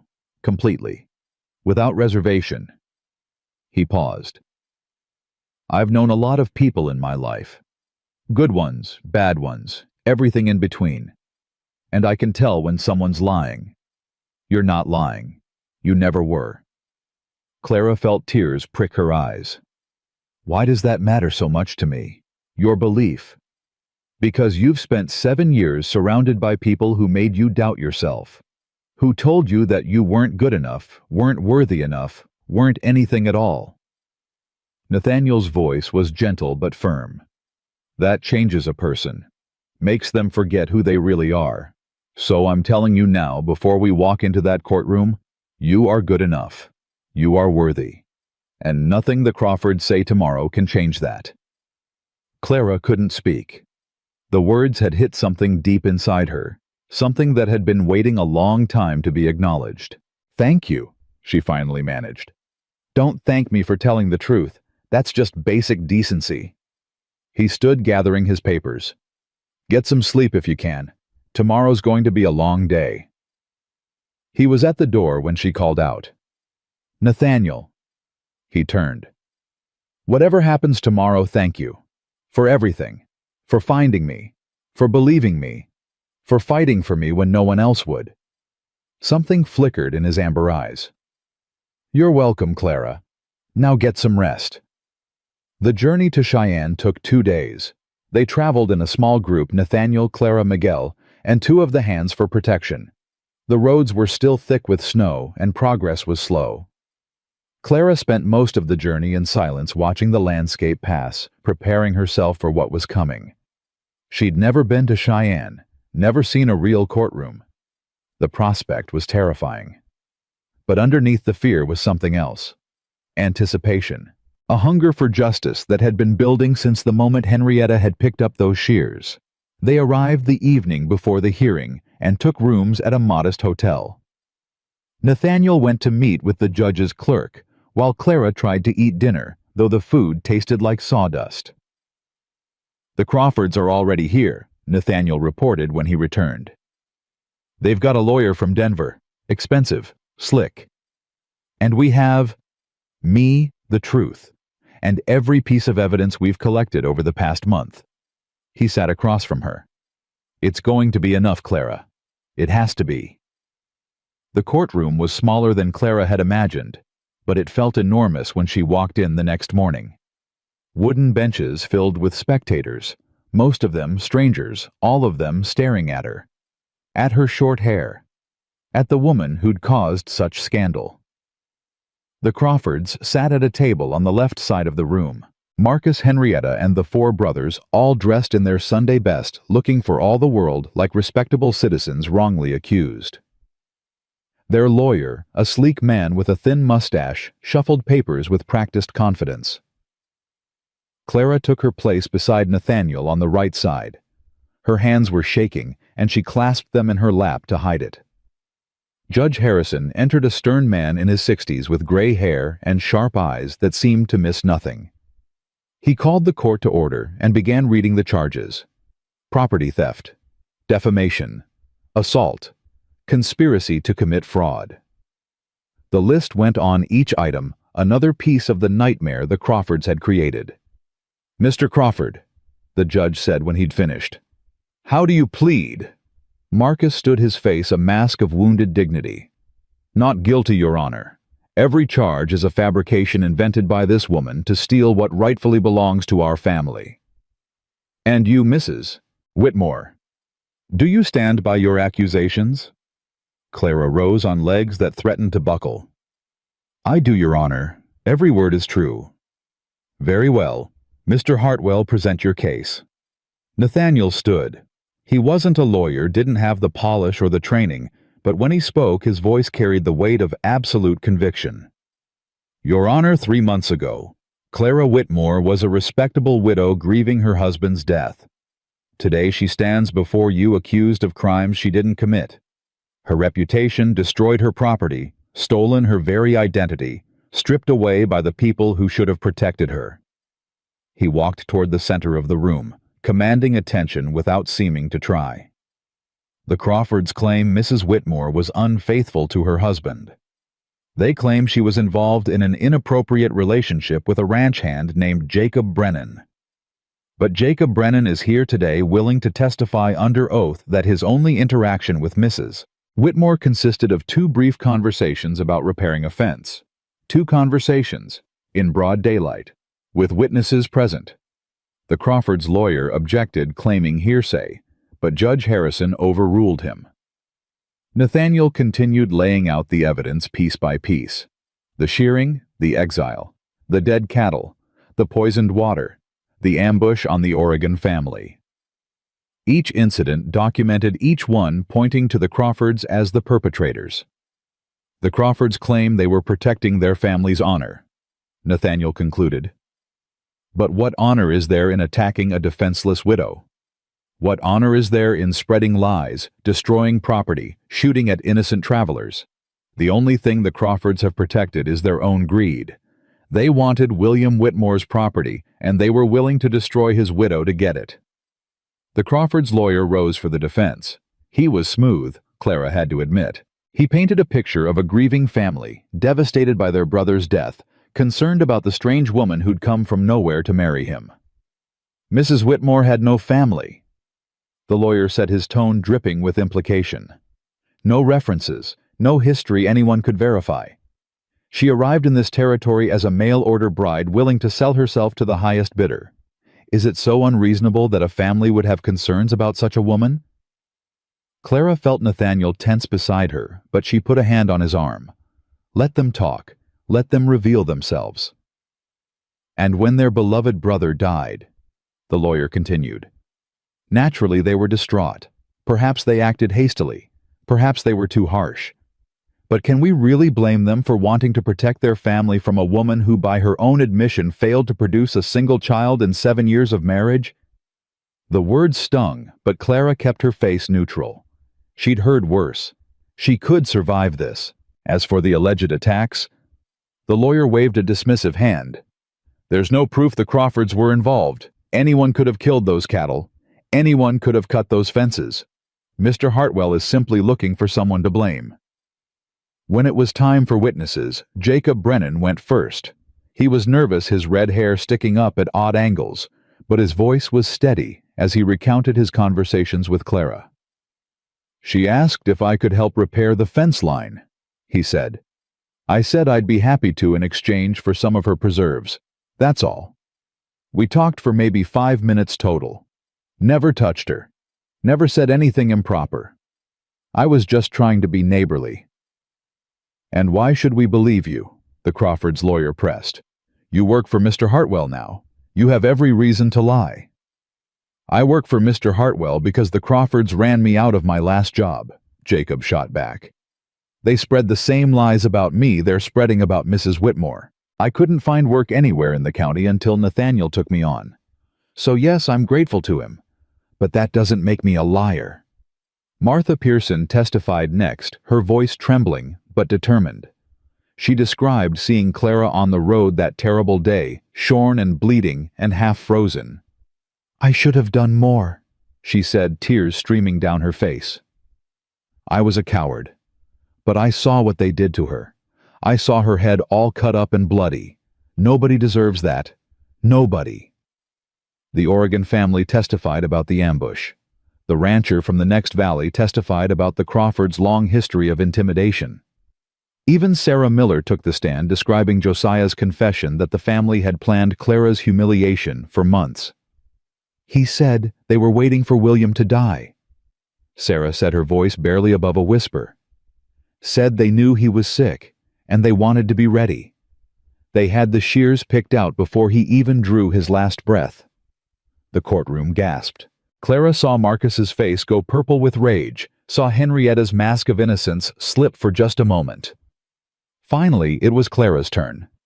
She walked to the witness stand on legs that felt like they belonged to someone else. The eyes of the courtroom pressed against her curious, judgmental pitying. Mrs. Whitmore, Nathaniel said gently, please tell the court what happened on the morning of December 15th. Clara took a deep breath and began to speak. She told them everything. William's illness, his death, the 3 days of grief before the Crawfords arrived, the accusations, the shearing, the exile into the blizzard with nothing but a carpet bag and the clothes on her back. She didn't cry. She'd cried enough. Instead, she spoke clearly, steadily, letting the facts tell their own story. "And what happened after you left the Crawford property?" Nathaniel asked. "I walked for 3 miles through the blizzard. I found an abandoned cabin near Bone Creek. I nearly died that night." Clara paused. "I would have died if Mr. Hartwell hadn't found me the next morning." "And since then?" "Since then I've been working at Iron Creek Ranch. Honest work for honest wages. I've watched the Crawfords kill Mr. Hartwell's cattle poison, his water cut his fences. I've seen them attack innocent people, just because those people might have been coming to help me." Clara looked directly at the Crawfords for the first time. "I've seen who they really are." The Crawfords' lawyer stood for cross-examination, his smile predatory. "Mrs. Whitmore, you claim to have been faithful to your husband. But isn't it true that your marriage was troubled?" "My marriage was complicated. William's family made sure of that." "Complicated how?" "They never accepted me. From the first day I arrived, they made it clear I wasn't welcome. They criticized everything I did, my cooking, my housekeeping, my appearance. They told William constantly that he'd made a mistake in marrying me." "And how did William respond to this criticism?" Clara hesitated. This was the part she'd dreaded. He tried to defend me at first, but over time the pressure wore him down. By the end, he barely spoke to me at all." "So your husband had withdrawn from you. He was unhappy in the marriage." "He was dying," Clara said sharply. "He had pneumonia. He could barely breathe, let alone have conversations about our marriage." "But before the illness, would you say your husband was satisfied with his choice of wife?" Clara felt the trap closing around her. If she said yes, they'd call her a liar. If she said no, they'd use it against her. "I believe William loved me," she said carefully. "I believe he regretted that his family made our life so difficult. And I believe that if he could see what they've done to me since his death, he would be ashamed of them. That's speculation, not fact. No, it's truth." Clara reached into her pocket and pulled out a folded piece of paper. "This is the last entry from William's journal. The Crawfords told me I couldn't take it, but I copied the words before I left. I've carried them with me ever since."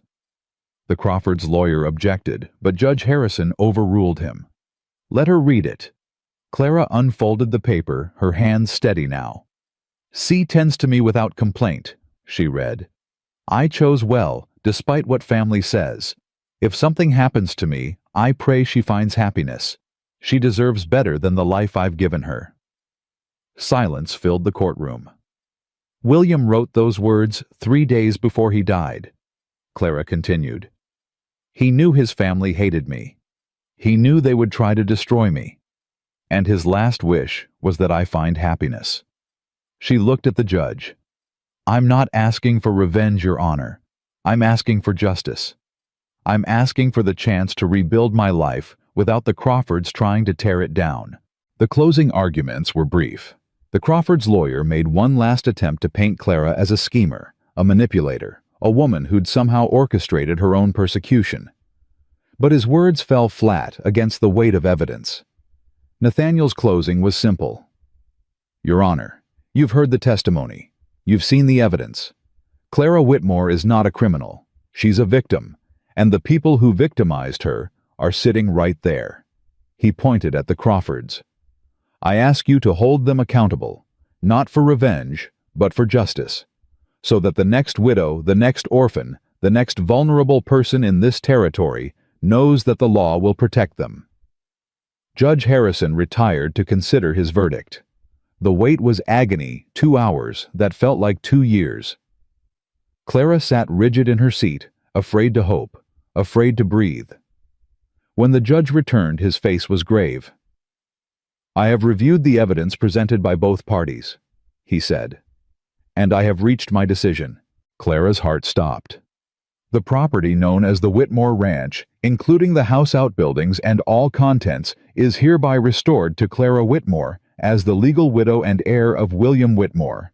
The Crawfords' claim to the property is denied. A murmur ran through the courtroom.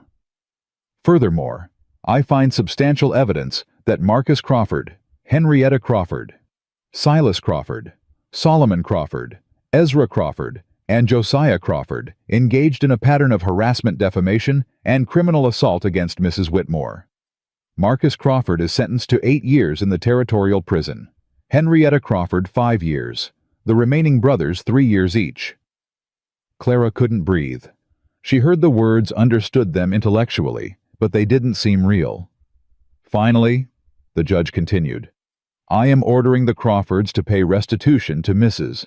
Whitmore in the amount of $5,000 for damages to her reputation and livelihood, and an additional $2,000 to Mr. Hartwell for the destruction of his property.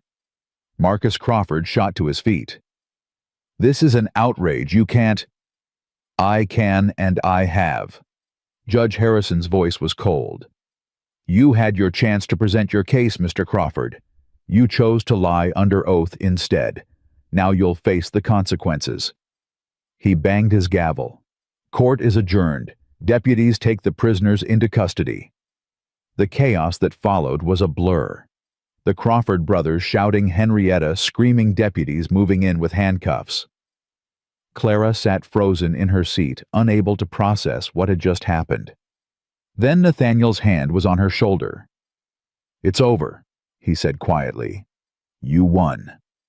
Clara looked up at him, and something broke loose inside her. The tears she'd held back for so long finally came, not tears of grief or fear, but tears of relief, so profound they felt like drowning. I won, she whispered. You won. She stood on shaking legs and did something she'd never dared do before.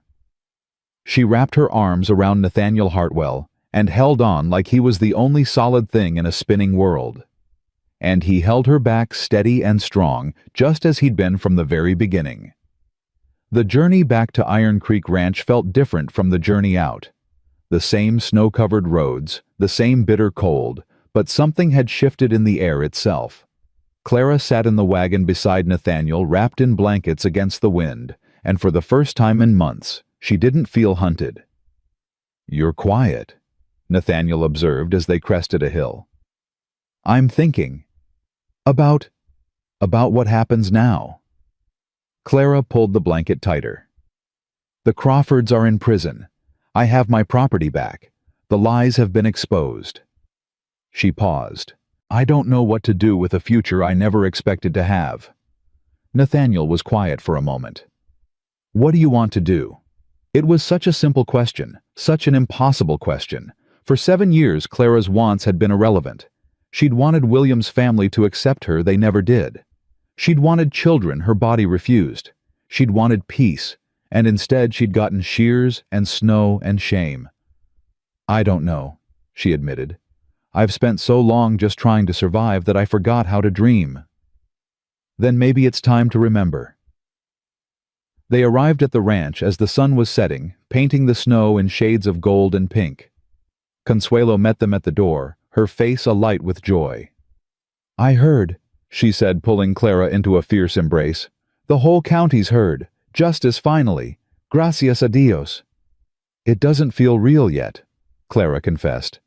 It will. Give it time. That night the ranch celebrated. The hands built a bonfire in the yard, and someone produced a fiddle. There was dancing and laughter, and more food than Clara had seen in months. She stood at the edge of the celebration, watching, still not quite believing she was allowed to be happy. You should dance, Nathaniel said, appearing beside her. I don't know how. Neither do half the men out there. Hasn't stopped them. Clara smiled despite herself. Maybe later. I'll hold you to that.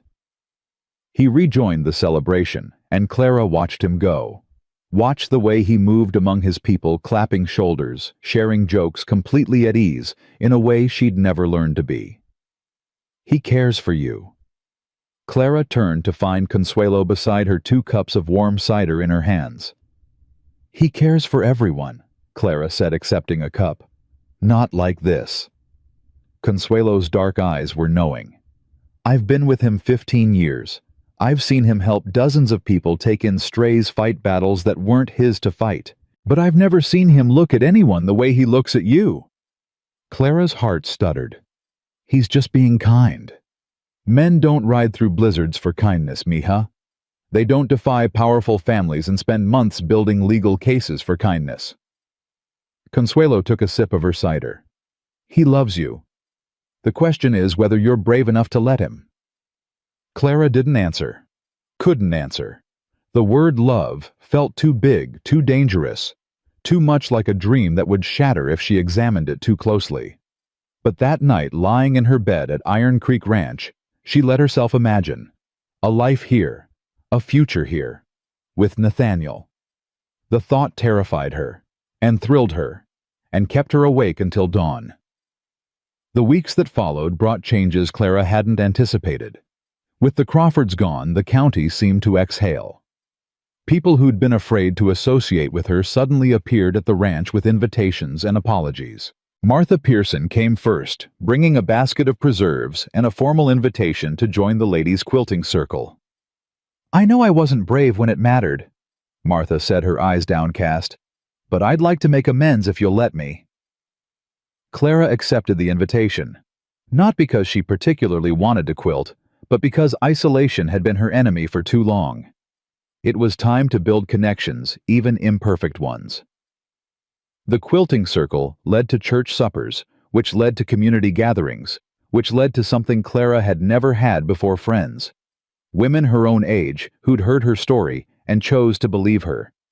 Older women who clucked over her short hair and brought her tonics they swore would make it grow faster. Even a few men who touched their hats and nodded respectfully when she passed. You're becoming quite the celebrity, Nathaniel observed one evening, watching her sort through a stack of invitations. It's strange. 3 months ago, these same people wouldn't look me in the eye. People are complicated. They know right from wrong, but fear makes them forget. Now that the Crawfords are gone, they're remembering. Does it bother you that they only came around after it was safe? Nathaniel considered. Some. But I've learned that bitterness is a poison you drink hoping someone else will die. Better to accept the allies we have than to push them away for not being perfect. Clara set down the invitations and looked at him. Really looked at him the way she'd been afraid to since that night at the courthouse. You're a good man, Nathaniel Hartwell. I try to be. No, I mean it.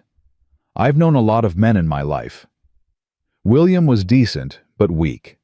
The Crawfords were monsters pretending to be human. The men at the orphanage, the men on the wagon train, the men in town, they were all just men. Looking out for themselves. But you're different. Different how? You look out for everyone else first. You put yourself in danger for people who can't repay you. You fight battles that aren't yours to fight. Clara shook her head. I didn't know men like you existed. Nathaniel was quiet for a long moment. When he spoke, his voice was rough. I'm not as noble as you think. I have selfish motives too. Like what? Like wanting you to stay. The words hung in the air between them. Clara felt her breath catch. Nathaniel, I know it's too soon. I know you're still healing. I know you need time. He stepped closer, close enough that she could see the gold flecks in his amber eyes. But I want you to know that when you're ready, if you're ever ready, I'll be here. Clara's heart was pounding so hard, she was sure he could hear it. What if I'm never ready? What if William's death and everything after broke something in me that can't be fixed? Then I'll still be here. He reached out and took her hand, his fingers warm and rough. Not because I expect anything in return, but because this is where you belong. This ranch, this community, this family we've built, it's yours now, whether you want me or not. Clara felt tears prick her eyes. I don't deserve this. You deserve more than you know. Nathaniel squeezed her hand, then released it. But I've said enough for now. Just think about it. That's all I ask." He left her standing there, holding an armful of invitations, her mind spinning with possibilities she'd never allowed herself to consider.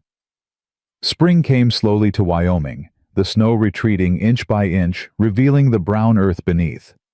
Clara's hair grew longer, falling past her ears now, the auburn shot through with silver that caught the light. She'd stopped trying to hide it. The silver, she'd decided, was a badge of honor, a reminder of what she'd survived.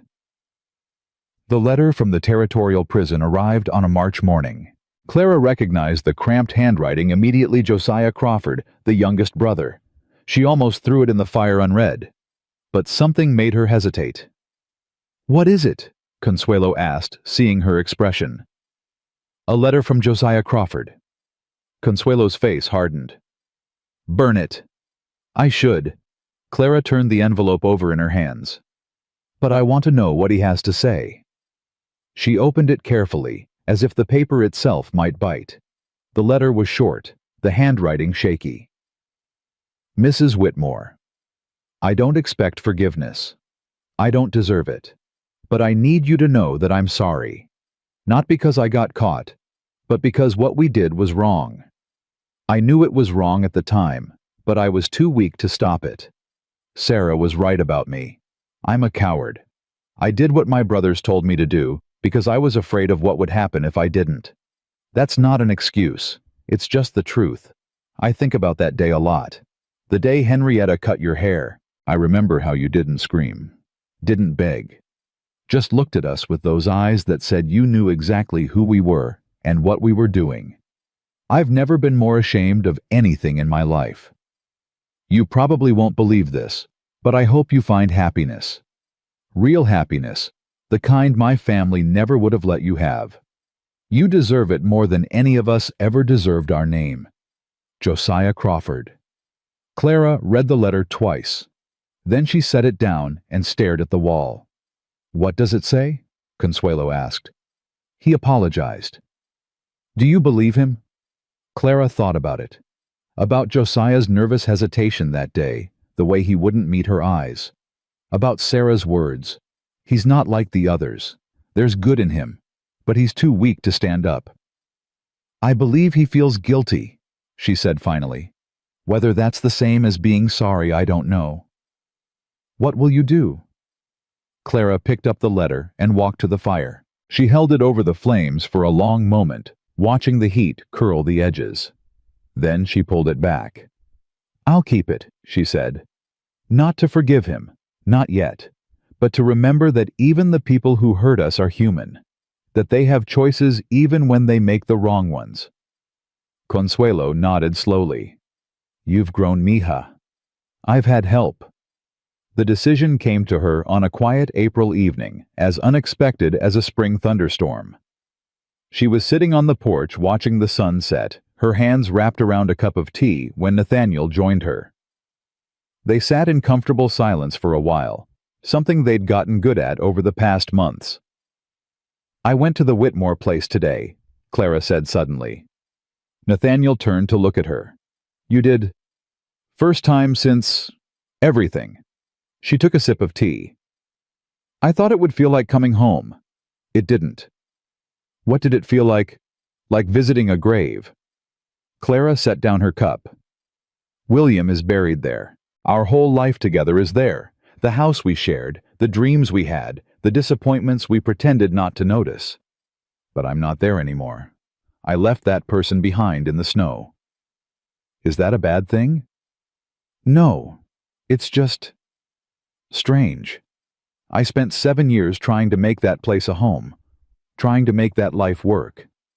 And now I realize I was trying to force something that was never meant to be." Nathaniel was quiet, waiting. "I've decided to sell it," Clara continued. "The Whitmore place. I don't want to live there. I don't want to go back to being that person." "What do you want?" Clara turned to face him. The setting sun caught his eyes, turning them to molten gold. "I want to stay here," she said. "At Iron Creek Ranch. With you. With Consuelo and Miguel, and all the people who've become my family." Nathaniel's expression didn't change, but something shifted in his eyes. As a housekeeper, no. Clara took a deep breath. As your partner, your equal, and if you'll have me, as your wife. The silence that followed was the longest of Clara's life. Then Nathaniel smiled a real smile, the kind that transformed his weathered face into something young and hopeful. I was going to ask you, he said. I had a whole speech prepared, something about second chances and new beginnings. I stole your thunder. You did. He reached out and took her hand. Clara Whitmore, are you sure I'm a widower with too much land and not enough time? I'm stubborn and difficult, and I work too hard. I'm probably the worst possible choice for... Clara leaned forward and kissed him. It was a brief kiss, gentle, almost shy, but it silenced his protests more effectively than any words could have. I'm sure, she said when they parted. I've never been more sure of anything in my life. Nathaniel cupped her face in his rough hands, his thumbs tracing the lines of her cheekbones. Then yes, he said. 1,000 times yes. They were married in June when the wildflowers bloomed across the Wyoming hills, and the days stretched long and golden. The ceremony was small, just the ranch family, a few friends from town, and Judge Harrison, who'd made the trip from Cheyenne to perform the ceremony himself. It's not often I get to see a happy ending, the judge said afterward. Most of my work involves putting bad people in prison. It's nice to see good people find each other.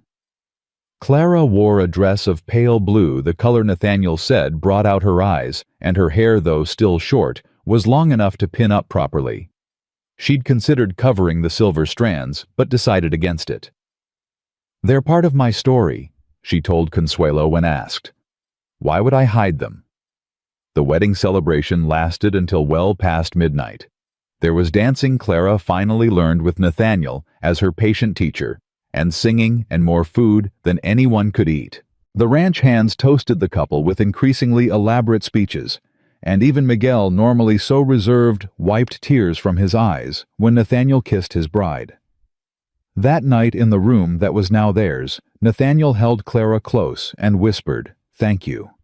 For what? For surviving. For being brave enough to let me help. For choosing to stay. He pressed a kiss to her forehead.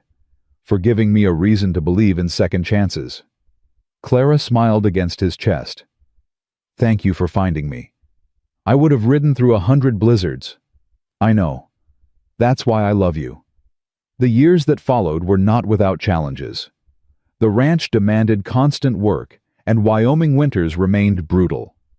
There were setbacks and disappointments, moments when the weight of the past pressed heavy and the future seemed uncertain.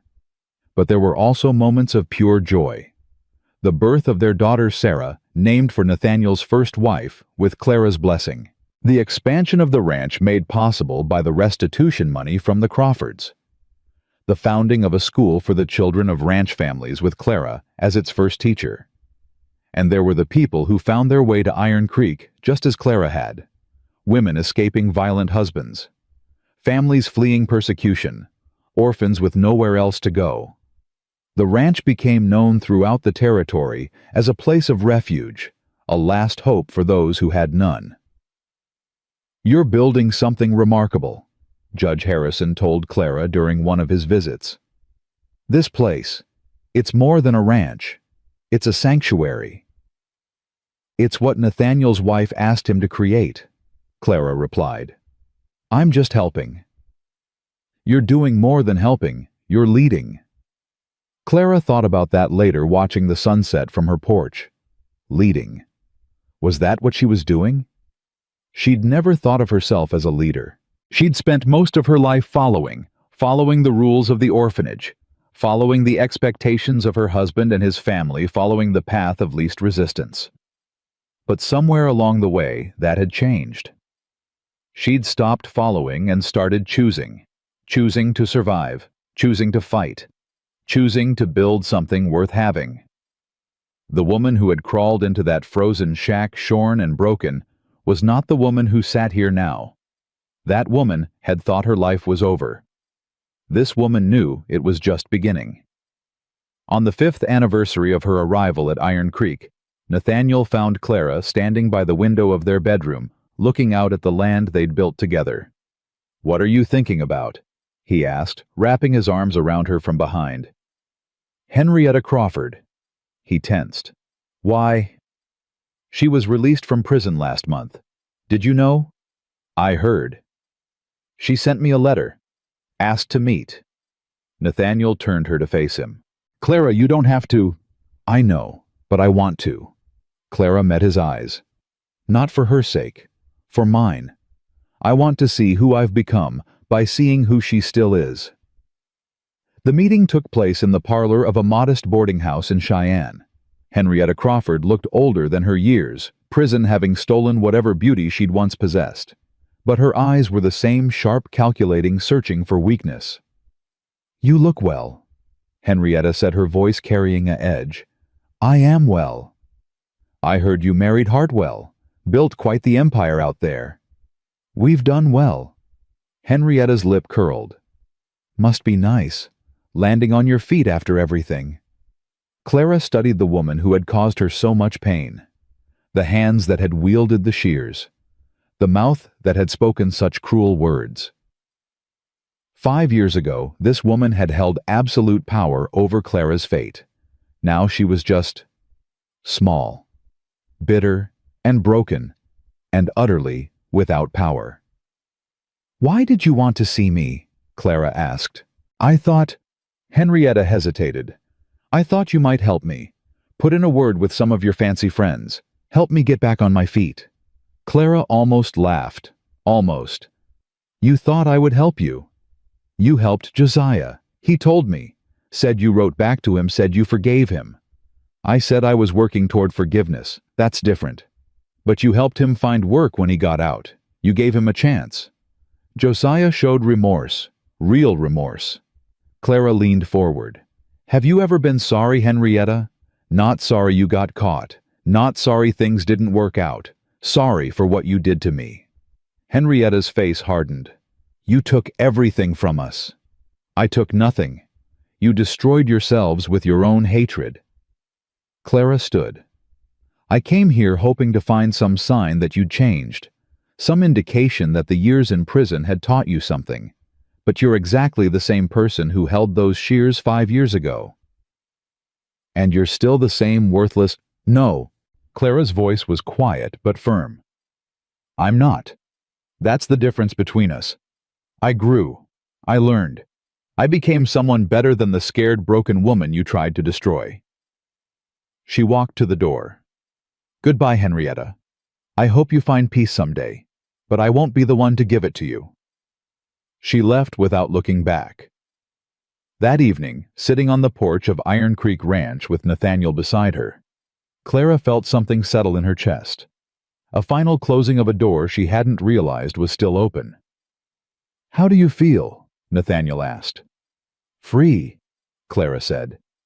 "For the first time truly free." He took her hand. "You always were, you know. Even when they tried to take everything. They couldn't touch what made you who you are." Clara leaned her head against his shoulder and watched the stars emerge one by one in the darkening sky. She thought about the woman she'd been, the orphan, the mail-order bride, the wife who was never quite good enough. She thought about the shearing, the blizzard, the shack where she'd nearly died. She thought about Nathaniel's face appearing in the doorway, about 4 words that had changed everything. "You're coming with me." He hadn't just been offering her rescue. He'd been offering her a future. A chance to become someone she'd never imagined she could be. And she'd taken it. Despite the fear, despite the doubt, despite every voice in her head telling her she didn't deserve it. She'd taken it, and she'd made it hers. Clara Abigail Hartwell watched the stars wheel overhead and knew with absolute certainty that she was exactly where she was meant to be. Not because a man had saved her, not because justice had been served, not because the Crawfords had been punished, but because she had chosen this life, fought for it, earned it through every tear and every terror and every moment of refusing to give up. The woman they had tried to destroy was gone. In her place stood something far stronger, a survivor, a leader, a builder of sanctuaries. A woman who had walked through fire and emerged not diminished, but forged. And as the night settled soft and peaceful over the Wyoming hills, Clara Hartwell smiled. She had come through the storm. She had found her home. And nothing, not cruelty, not shame, not all the hatred in the world would ever take that from her again.